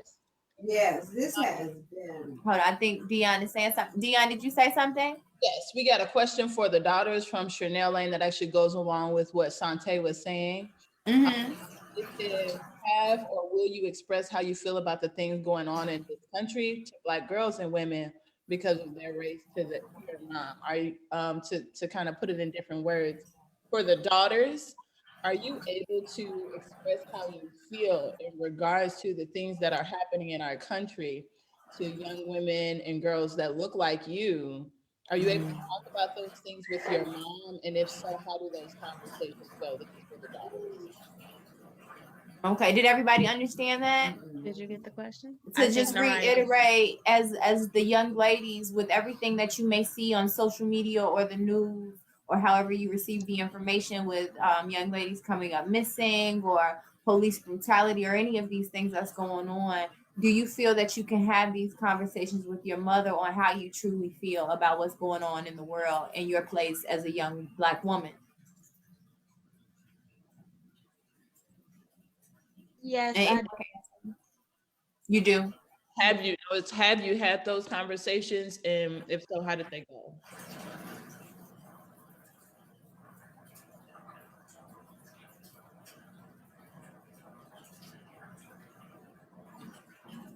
I think everybody's thinking right now. It's like, And thank you, Dion, for the question. And thank you, Chanel Lane, for the question as well. So in general, do you feel like you can talk to your mother? Have you all had that talk? And then how do you feel about what you see? Because I think that's a part too. I think a lot of times it's so much that we don't even really know how we feel about it. So Naraya has anxiety. Her anxiety is a little high, but she does want to contribute to that question. One of the conversations we have often about her place in the world is not just racially with other ethnicities, but even fitting in with Black people. And so she talks about that a lot, which is part of her platform that she's creating called Black Girls Out the Box, where she's talking about being the different Black girl and not fitting into a specific type of idea of what Black girls or Black people supposed to look like or how they're supposed to act or what things they should like. And so we have a lot of conversations, not just racially about racial injustices and things of that, but also just how to navigate not fitting in with people that look like you, because that's something that she doesn't have a space to talk to other kids about because they don't look like her. And when we talk about looking like someone, it's not just skin color, it's also interest, it's how you speak, it's what your quirks, how you move. And so she struggles with that a great deal, which is why the reasons why we do have concerns about her for high school. And so in her environment and where she will be going to high school. And so one of the things that we talk about the world and just what it means to be a Black girl is I try and talk to her about what it means to be this Black girl, just her, because her experience is going to be different from my experience and any other kid. So we spend a lot of time talking about that. I allow her to ask questions. We have bubble space, a bubble time, where in that bubble you can say whatever, ask whatever, and it's all okay. It's no repercussions, there's no consequences, there's no anger. It's just a complete safe space to ask whatever it is you need to ask. And we talk about some of those things, some of those questions, but also within consideration for her mental health as well. So. Absolutely. Yeah, that was a good thing, because we often talk about racism against a different race, but we have racism within our race. So, and it's hard. And it's hard, not just for our children, but sometimes it's hard for us to go out and see people that should be like us do things and say things against us that we feel uncomfortable with, and as we would if it was somebody that was white or some other race, against us. And we don't talk about that. We don't talk about that enough. That sometimes we go out in the street and we're not afraid of the white person walking down the street, but we're afraid of our own color walking down the street.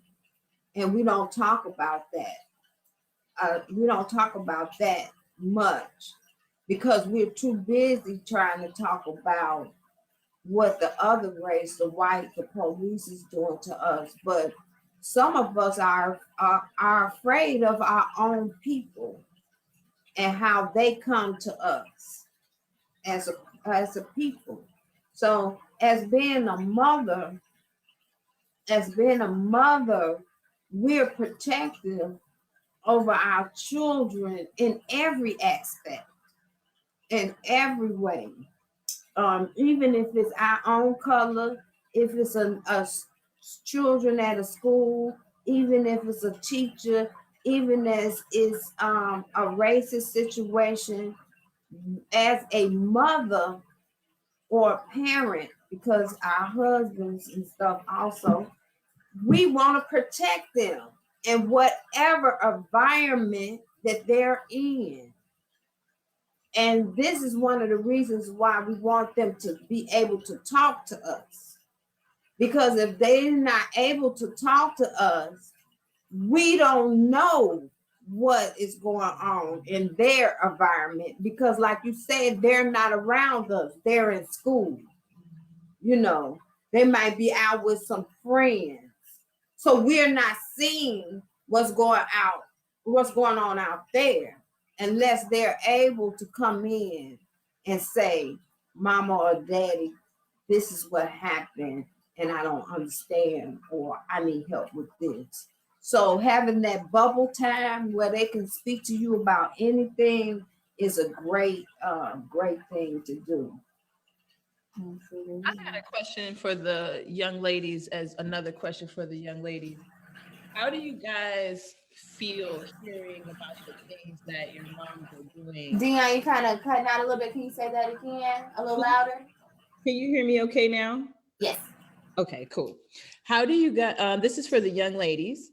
How do you young ladies feel hearing about the things that your moms are doing to support you, to help you do the things that you want to do? Like, how do you feel hearing that? And then is there any advice you'd like to give your mom to help you more?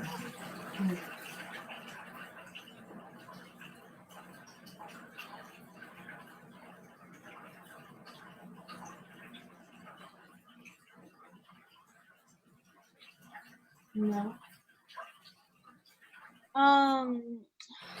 That can you repeat the question again? Sure. How do you guys feel hearing all the things that your moms are doing to support you and how you want to develop and grow? And then is there any additional things that you would like to add as advice to moms?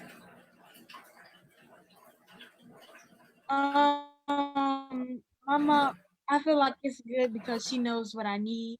She knows how to take care of me, and so I love that.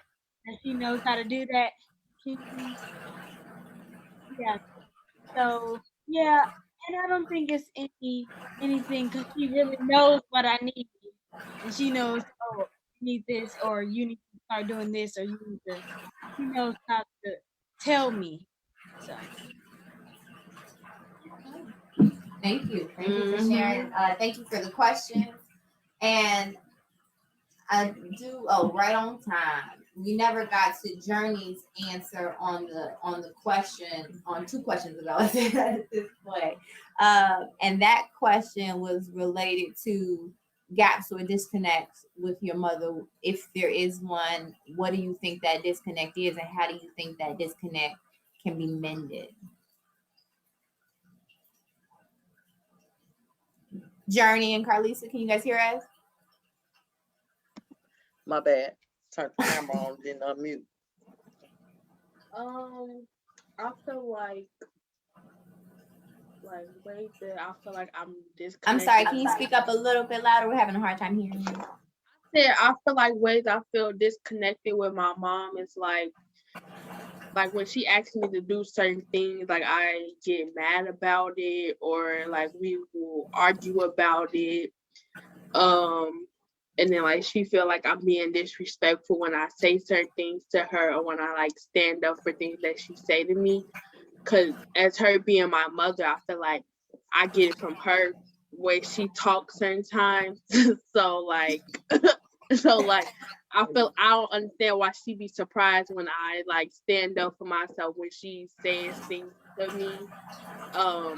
So yeah. Excuse me, Carlisa, it is Journey's time to speak. Can you also mute your face and expressions? Thank you. But absolutely, Journey. So did you have any more to add, or was that the gist of your point? That's it.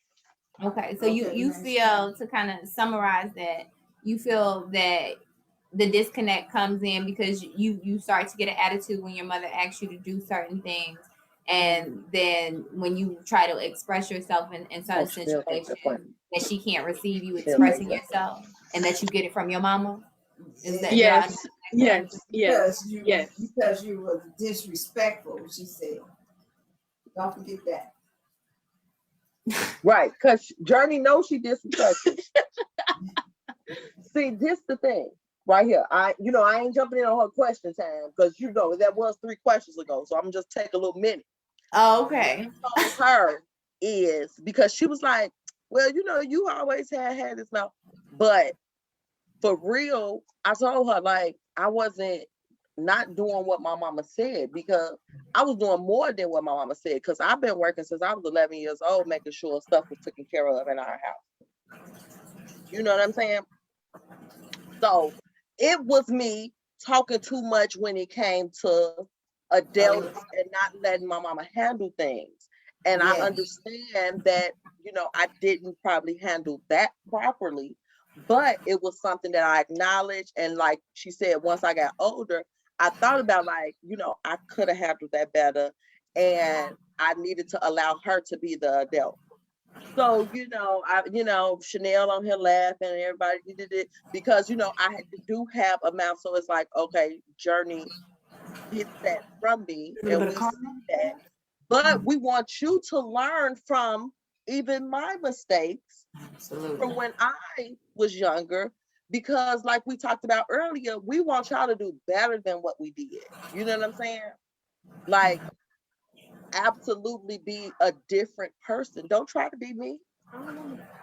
See, look at her. See, you heard that smartness? And then my hand, it was like the Mary Nail in me, because she don't even feel like that was smart. But the Mary Nail, the old school Alabama in me was like, you know what I'm saying? It was just finna do it on the recording lab on Facebook. And then the people coming knocking at my door. You know what I'm saying? But so, I try to, because I feel like, she be hating because, she feel like I'm a hip mom, hippity hoppity. I be doing that to mess with her. But, and she be like, why is you wearing that? But then she steal all my clothes. You know what I'm saying? And I feel like I get that back because I used to steal my mama clothes.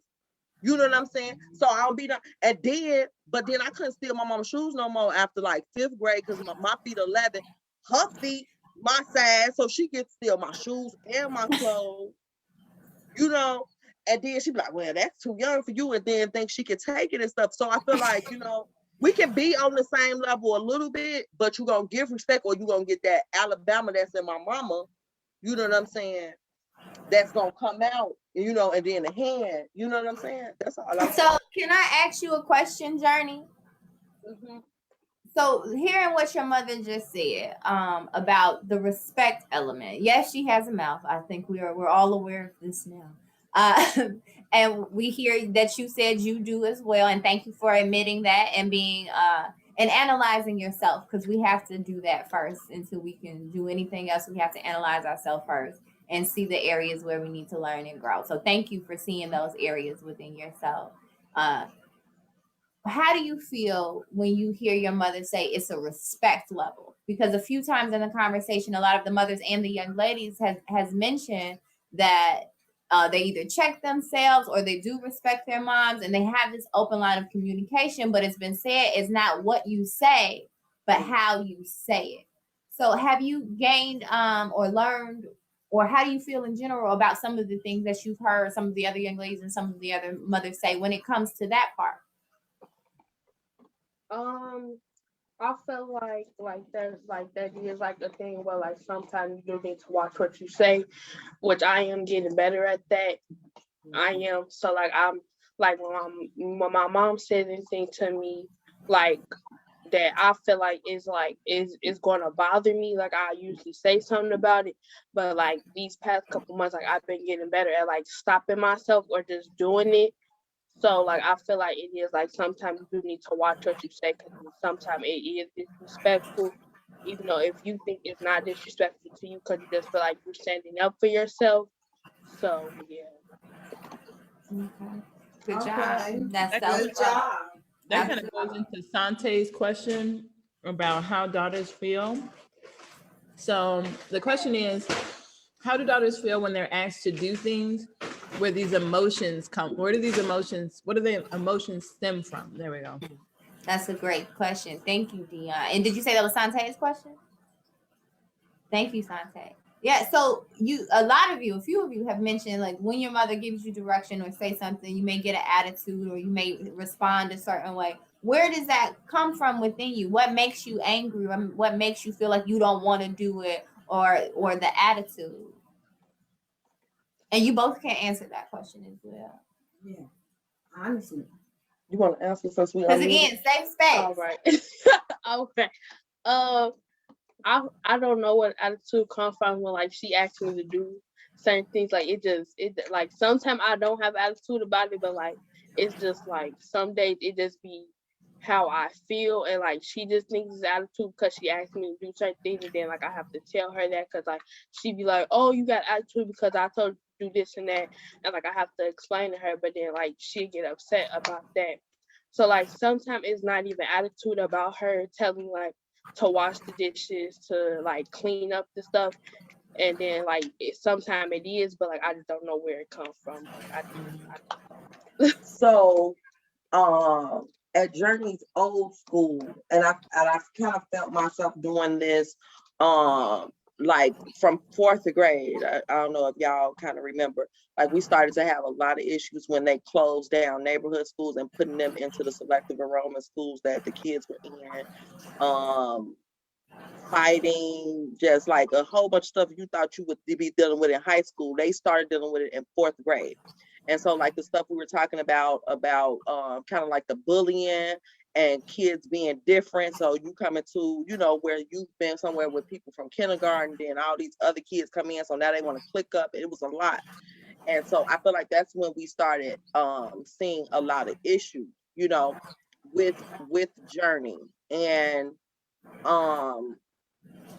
so what started happening as she was getting older, if she had a bad day, I myself would like push off stuff because I'm like, I don't want to, you know, Journey had a bad day. But then, you know, as she's getting older and stuff, and like I was saying, and we've been at home more, I'm like, okay, you have like part of life is responsibility. Like I said to you all, I've been working since I was 11 years old, whether it was, you know, not supposed to be working or candy store or something. You know, I've always I always wanted to help my mother, you know, cooking, whatever. She had to work all day. I'm stepping in doing something. And I understand like our children are their individual selves, but I still want to instill in you these work ethics because this is what you're going to need for life. Like, you know, we talked about, and I talked about with womanhood, and on top of that, Black womanhood, like we have to be stronger than everybody else. You know, it may not be fair, but it's the life that we have all been living since we can look back at our history and see that. So what I feel like a lot of it from when she was younger was coming from, you know, maybe she having a bad day and things like that. And I played a role in it because I would push off stuff and not have her do stuff. And then I got to the point where like, hey, I have bad days, I have pain, I have hurt, I have whatever, and I still have to take care of responsibility. And that's what I'm gonna need you to do. And I had those conversations. I don't feel like she liked that so much. Now, what I feel like it is telephones and technologies and live videos, and that's what I be feeling like it is. But you know, I take into consideration that it can't be, but my thing from that is that I'll start taking those things away because, you know, I be joking about the slap thing and all that stuff. Like, we don't have to beat these kids. Like, nowadays they have so much that we're giving them for real. Like, I'll just, you can have it. You can actually keep it in your hand, actually, because I can turn it off from right here, you know? You won't be able to use it, you know? So, but my thing is, I don't want to get to that point. I want you to want to do these things. I want you to see a piece of paper in the floor and know that I don't walk over that. I pick that up. Because I feel like both of my children, my boy and my girl, we're at the age now that you should just be doing these things. And I'm not perfect, and I was never perfect. Like, it was still days that my mom came in and hollering at us, and we umpteen years old about who week it was in the kitchen, and we still doing charts, and it ain't even my week, that's your week, and all of that stuff. So I absolutely get it. And I was in the house with, you know, 3 other siblings and then a slew of cousins if it was summertime, you know. So I absolutely get it. And then even when I got to an age where I felt like I'm working just as much as my mama working, because I had real job by the time I was 16, coming in, getting off work in the Christmas season at 9, 10 o'clock at night, and then getting up and going to work, you know, and then helping with Solomon as a baby. But I still had responsibilities I needed to take care of at home. And my mom made that clear, you know what I'm saying? That if it's still whomever week to do whatever, then those are still things you have to do. Because me as an adult, I didn't go to work and then come home and the stuff was magically done on the inside, because I still had to work and then come home and make sure things was done. And that's all I want to try to instill in you, is to take care of responsibility first. And I don't have to say anything to you. You can enjoy, you know, teenage life and chill out, you know, and do whatever it is that you want to do. Just handle responsibilities first. Journey, how do you feel hearing your mother kind of express how she feels? I hear her tell me this like a Can you lot. speak up again? I'm sorry, it's kind of low. I hear her like tell me this like a lot when we at therapy and stuff like that. Like when she says like she thinks it's because like I just want to stay on the phone all day or do stuff like that, and like just hear her like say like she just want, like if I see like something on the floor, like she just want me to pick it up instead of just walking over it and stuff like that. So like I understand where she's coming from with it. So it kind of makes me feel better hearing it. Like I hear it mostly every single day and stuff like that. So it gets irritating at a certain point. So, but do you understand she's saying if you take care of the responsibilities first, that she wouldn't have to say anything to you because you have already done it, and then you can go live your best life. Do you? Yes. Yes. Okay.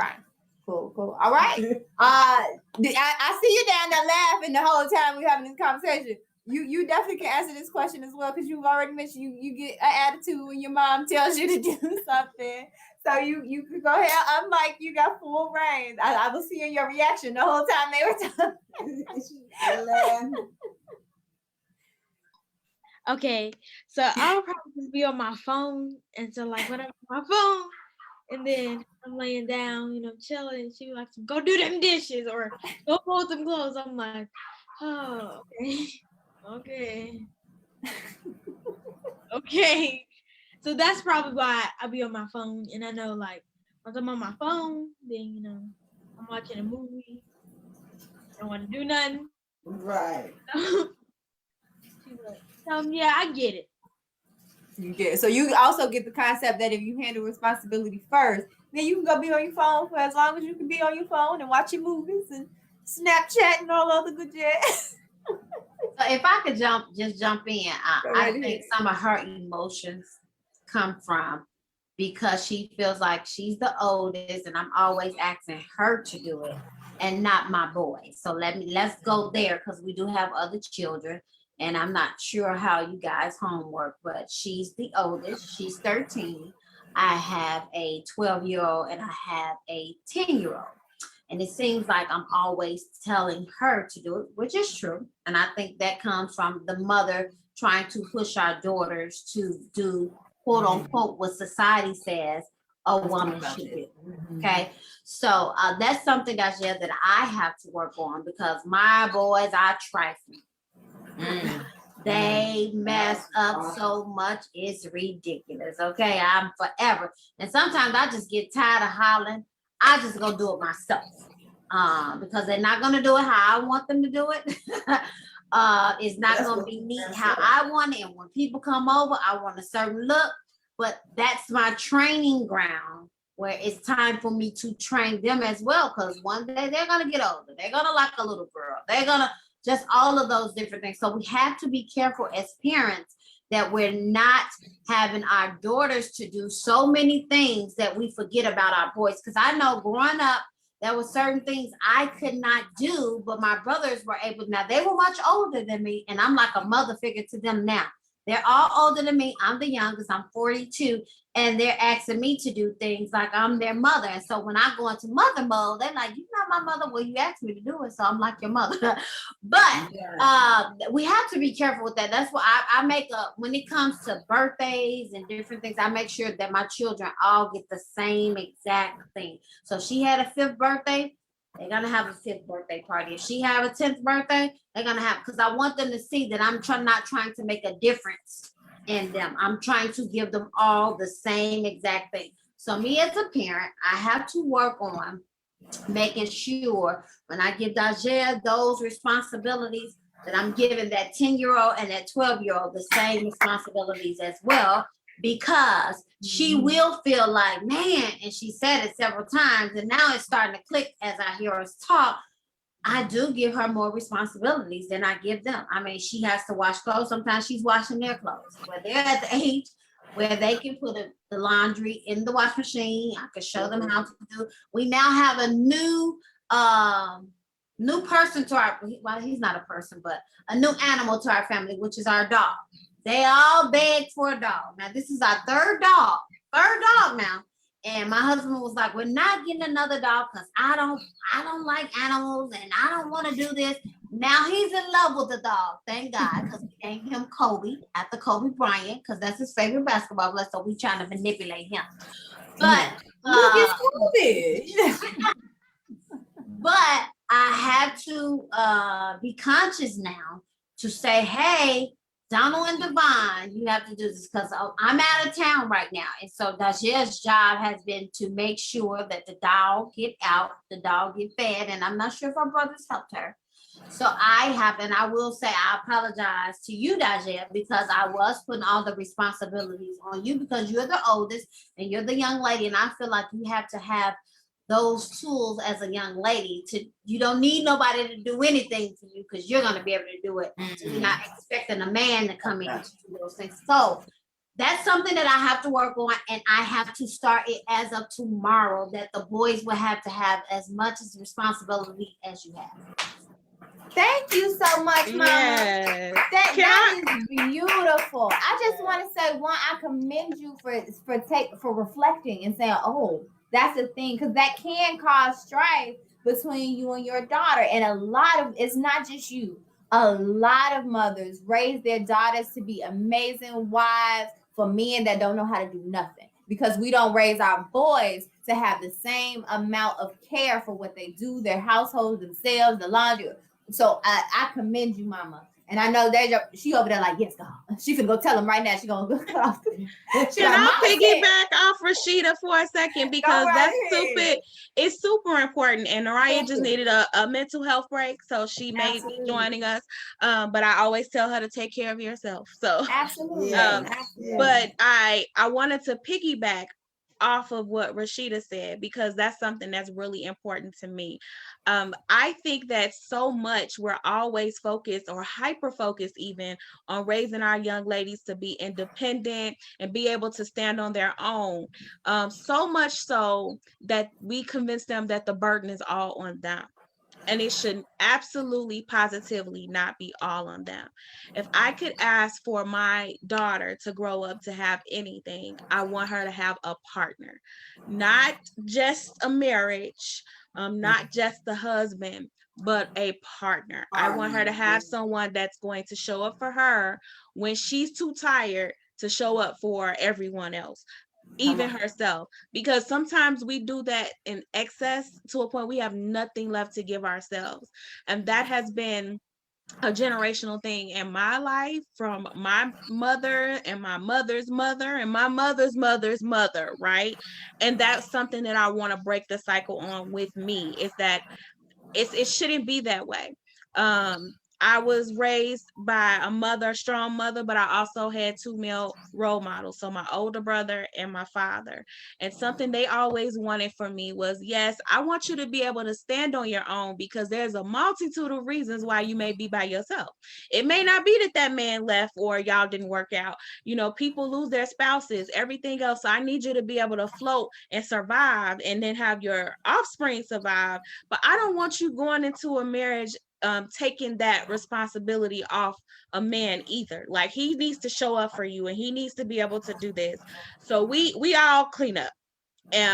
Sometimes a little less than the others, but it's everybody's job to do something. So if I cook, my husband will try to go wash the dishes, because sometimes if them dishes is in that sink and I gotta do both, I'm gonna choose to wash them dishes. And I'm not gonna feel guilty about it, because I work full time. I do the child rearing, I do all of those things. And sometimes we wear that responsibility so much as women, we don't have anything left for ourselves. So if I can give anything to my daughter, and I can give anything to these young ladies, is that you deserve to have a partner, someone that's going to show up for you. So my son at 10, I'm like, hey buddy, you're going to have to wash your own clothes. That's okay. You need to be able to wash your own clothes.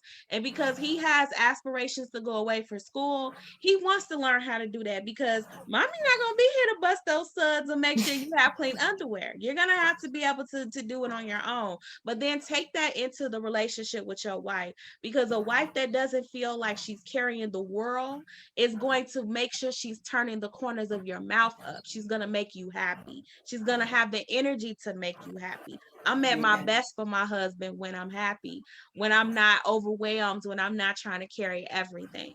And so that's something I also wanted to say, because it's super important not to teach that too, because Noraya had grown resentful at one point about growing up and being a woman, because her idea of growing up and being a woman was work. I have to take care of everybody. I got to do this, and you run here and you run there. And that just seems like it's just miserable, because you're tired all the time. You never have time to go have fun or for yourself. And I said, you know what? You're right. And it shouldn't be like that. It shouldn't be like that for any of us, not for men and not for women. So I just wanted to say that piece. Absolutely. Thank you. Thank you. Thank all of you. We are winding down. Y'all see, when the conversation get going, y'all, it feel like we've been here 30 minutes. It's already after 5. Okay. Of course, there's so much more to be had with this conversation. It's so much more to dive into, but we are going to start rounding it out. But I do have a final question that I want to ask you all, possibly two, and I want everyone to answer. And Sante, I'm not sure if your daughter wants to come back, but this is a moment where I want you to turn to your daughters, and daughters, I want you to turn to your mothers. Or y'all look on the screen. I know you're out of town. Y'all look at each other, make your pictures big and look at each other, okay? They'll put 'em in the- We'll have to And breakout room. tell each other how you feel about each other. Tell each other one thing you admire or a few things that you admire about each other, what you've learned from each other. So Is it all right if I go admire first so about- Noraya can continue to take care of her? Absolutely. Absolutely.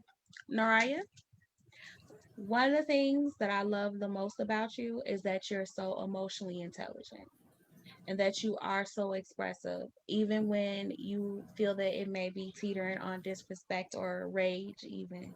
I'm glad that you have the fortitude, that you have the knowledge to be able to tell me what you're thinking and feeling.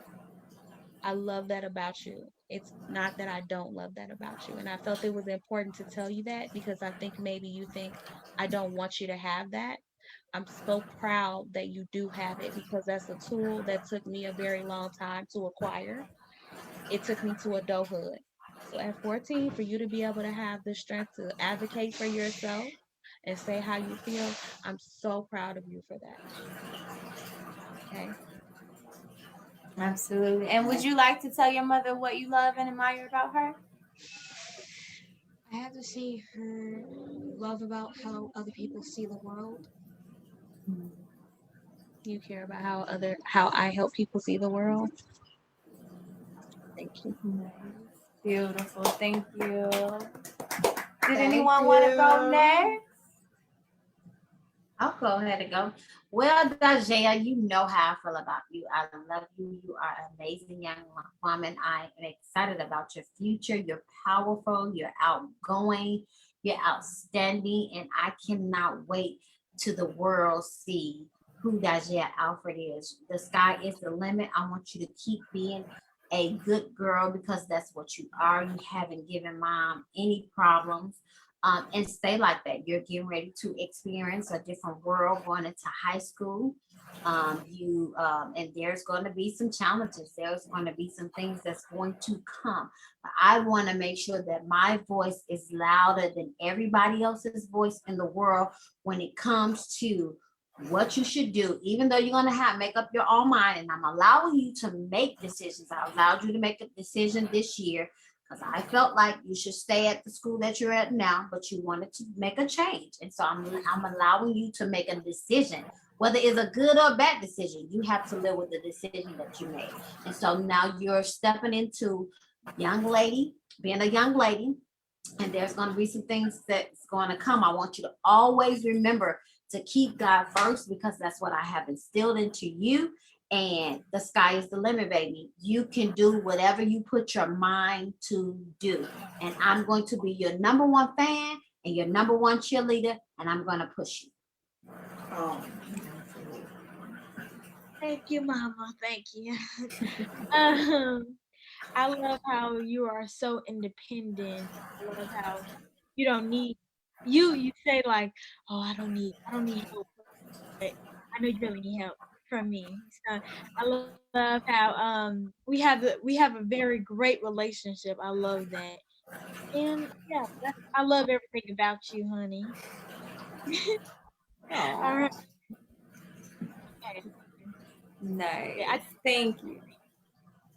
Just love everything about your mama. Yes, you better love on her. Yes. Come on, everything. You're amazing. I love everything about you. Okay, we are kind of close. Let me turn. Oh yeah, look into each other's eyes. You know. look No. Okay, Journey. What I love about you is that you try. Like you put your all into everything it is that you do. Since you were a little bitty, you know, and the most adventurous little girl as far as imagination and stuff. You did not like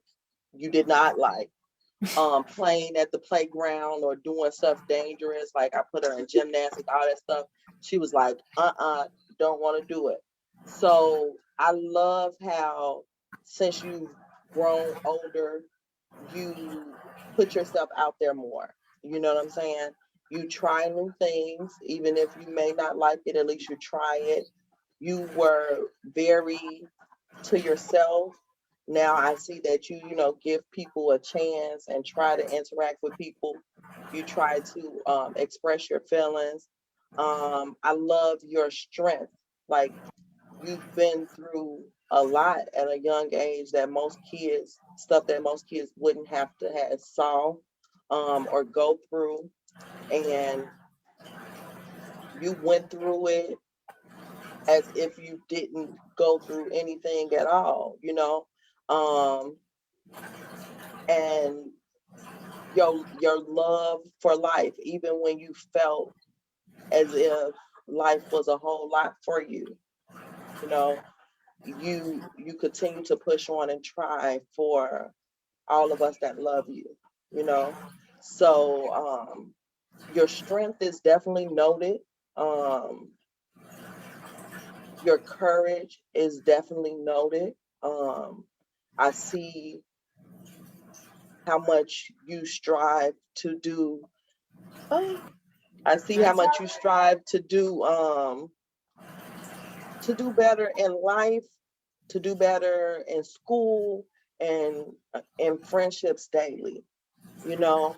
Um, and I feel like, you know, that's why, you know, sometimes I'm lenient on you, but I still, you know, give you that Alabama slap if you don't do what you're supposed to do at home, you know. But I love you. You can do anything that you put your mind to. You're proving that every day. And, you know, high school is not going to be harder because it's a mindset thing. You know what I'm saying? So keep your mindset that you're going to be able to tackle it, and you're going to be able to tackle it. And then, you know, go to college. You know. Who that sound like? Honeybee. Me. And guess But what? that's I what went to I college. told her. Got that I degree. told her though. Best time I'm of my like, but look at Honeybee over there with a bachelor's degree. Like you saying this now, but you probably you know. I said the same thing. She said the same. I fought tooth and nails. I tried to throw it in there in the nice emotional little teardrop, but we'll see in 4 years. We got 4 years. Yeah, we'll see. Okay, Journey, your turn. What I love about you is how you care for me and Cedric and everybody else. What I love about you is how you like push through every day, you know, all the hard stuff that you've been through.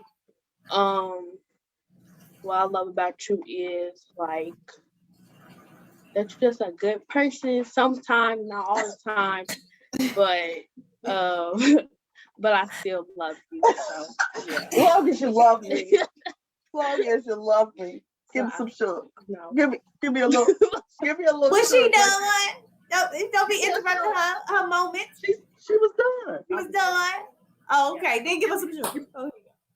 No, you know, I don't like physical interaction with people like this. Me either.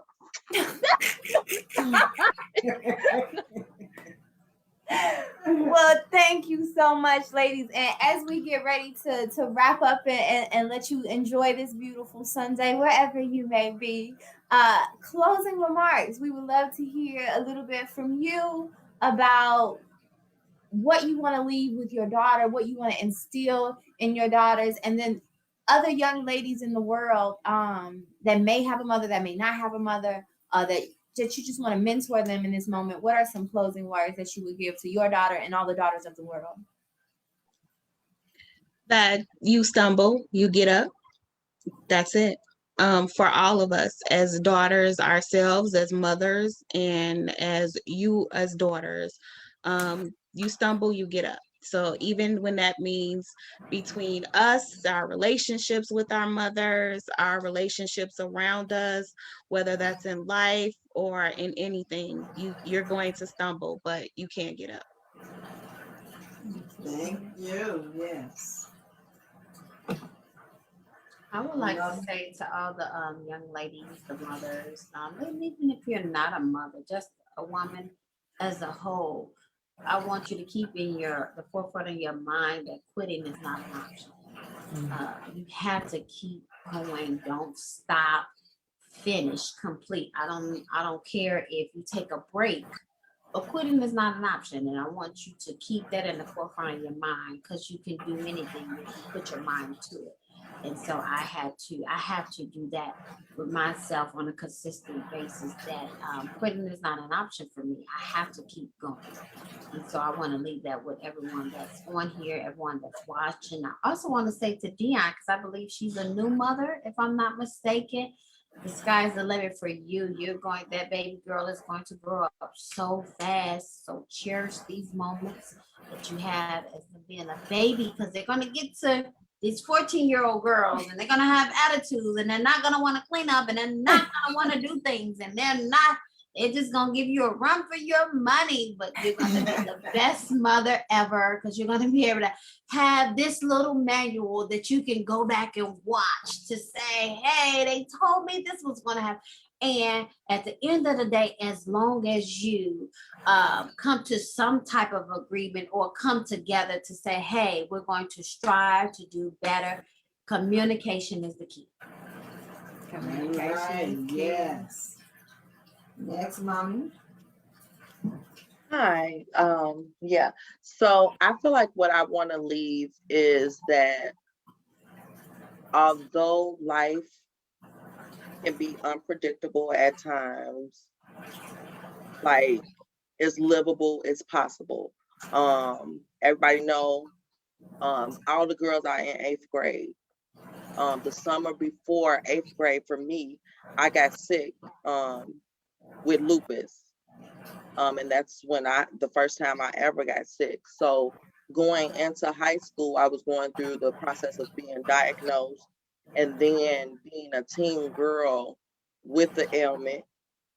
And then later in life, then experiencing domestic violence and divorce and being an entrepreneur and a single mother, and all of these things happen, and our children, can deal with many of different things, you know what I'm saying? Whether it be learning disabilities, bullying, whatever life throws at you, life is going to continue to happen. Know that that is not something. I talked about strength a lot. That has been my word of the day for Sesame Street. But that's not something like you have to take on for yourself. I know a lot of us on here, most of us have talked about therapy. We can reach out for help. Like we do not have to carry the weight of the world on our shoulders just because we are Black women. Reach out for help from your mothers, from other women in your life, from a teacher, from somebody. You don't have to take on all of this or all of these things by yourself. And it's going to get difficult. I don't want to sit here and say like life is going to be, peaches and cream and it's going to be easy. Life, from what I've seen in my little old 35 years, has not been smooth. But every day that I'm alive is absolutely amazing. I love each day that I wake up because I have another day and a new day to get it right.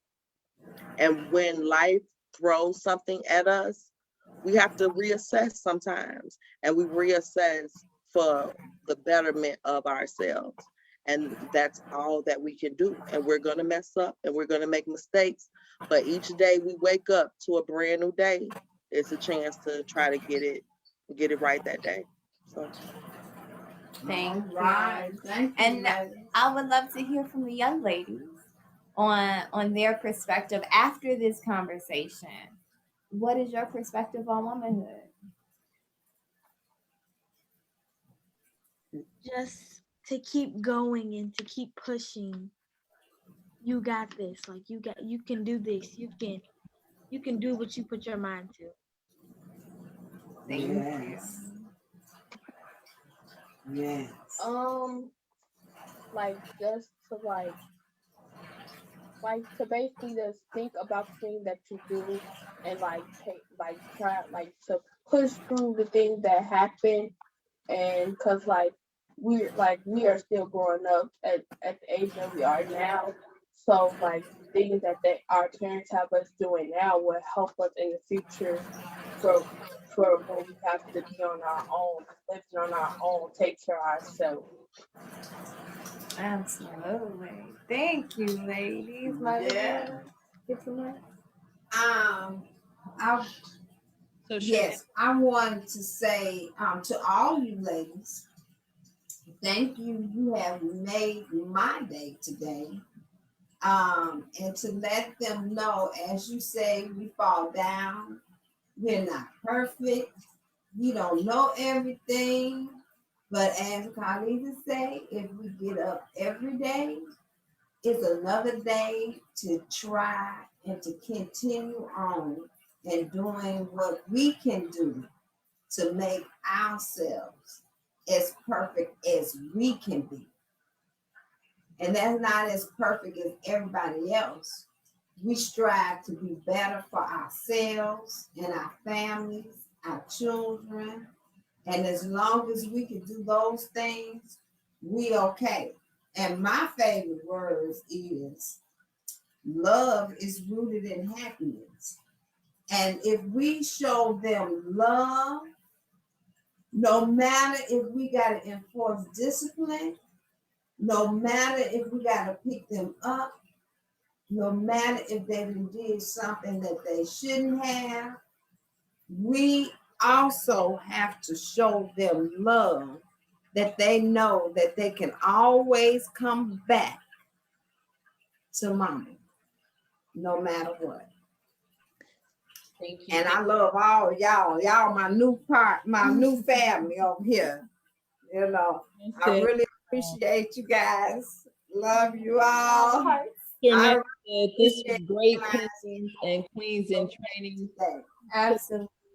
So again, thank you all for being with us. Before we close out, Dion and I are going to say some closing remarks, but we thank you ladies for coming out. We thank you for bearing your soul. We thank you for asking the questions and starting this conversation and dialogue, not just between you and your daughter and networking and having the conversation with other mothers and other daughters, but starting the conversation for every mother out there, every daughter out there that feels unheard or misunderstood, so that we can start to bend and build and form beautiful relationships with our mothers and with our daughters. Thank you, ladies. Nell said, this was great, queens and queens in training. Keep pushing forward and don't break the connection of love.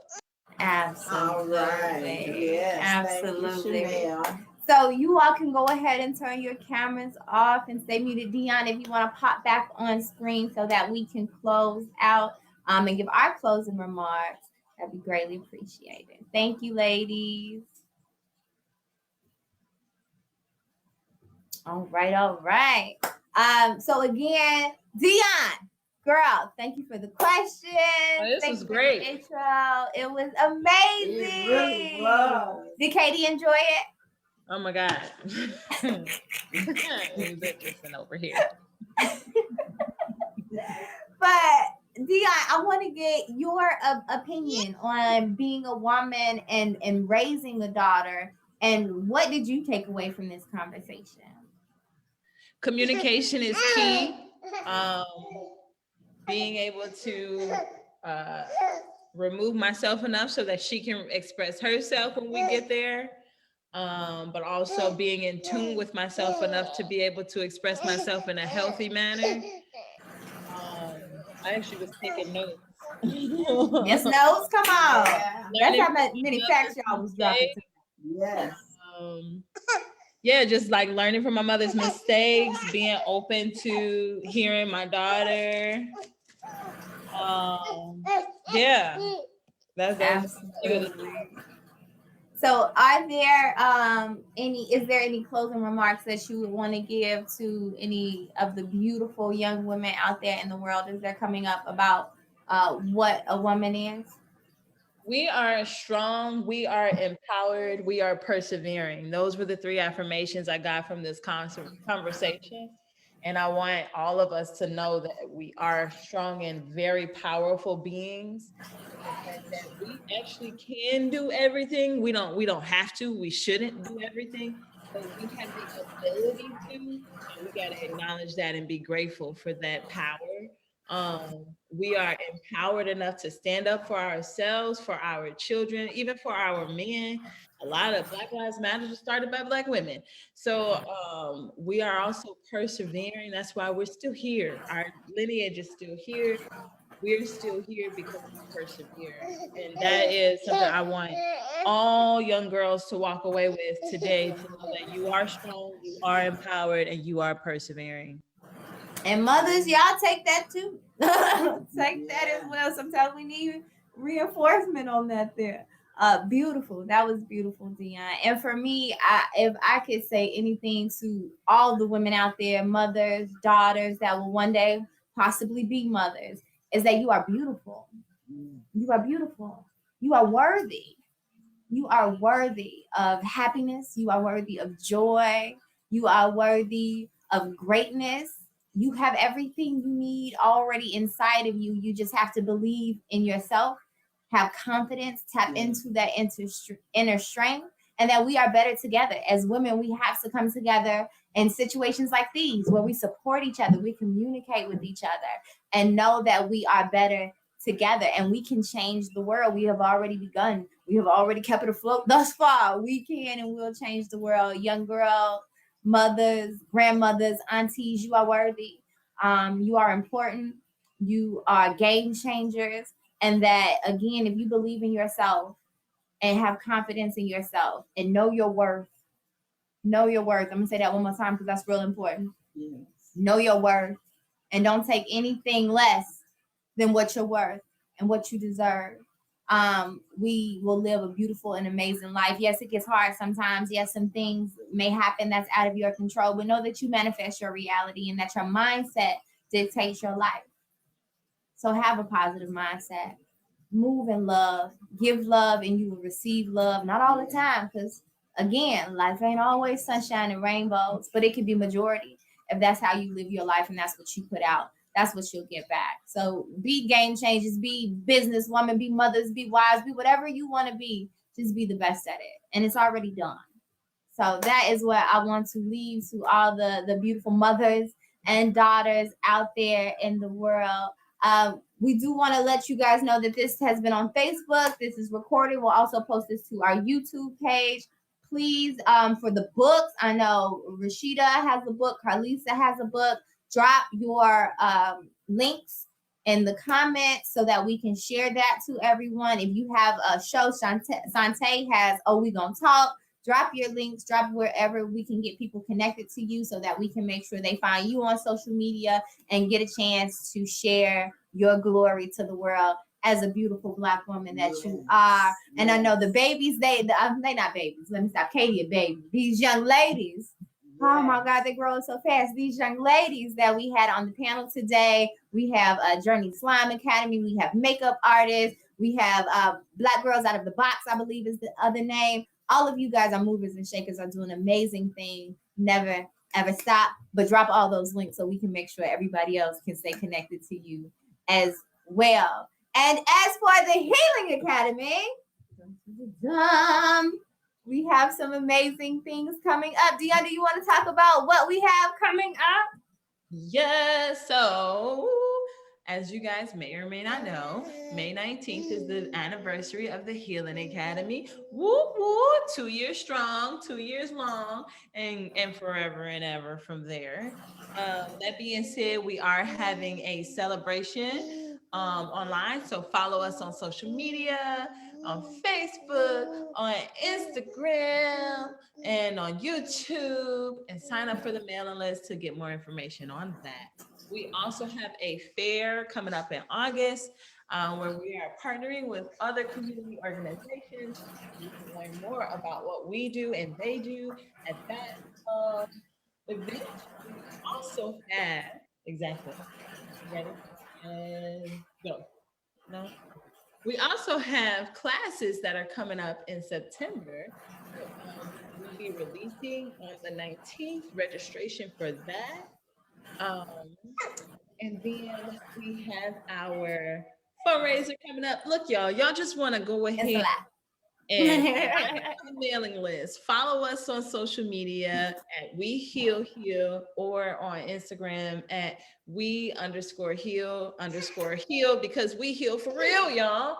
You're gonna go ahead and follow us. Check out all the amazing things we have going on this year. October is gonna be the annual fundraiser, y'all. We gonna shimmy a little bit or whatever, but we gonna enjoy ourselves for sure. So make sure y'all tune in and connect with us on social media.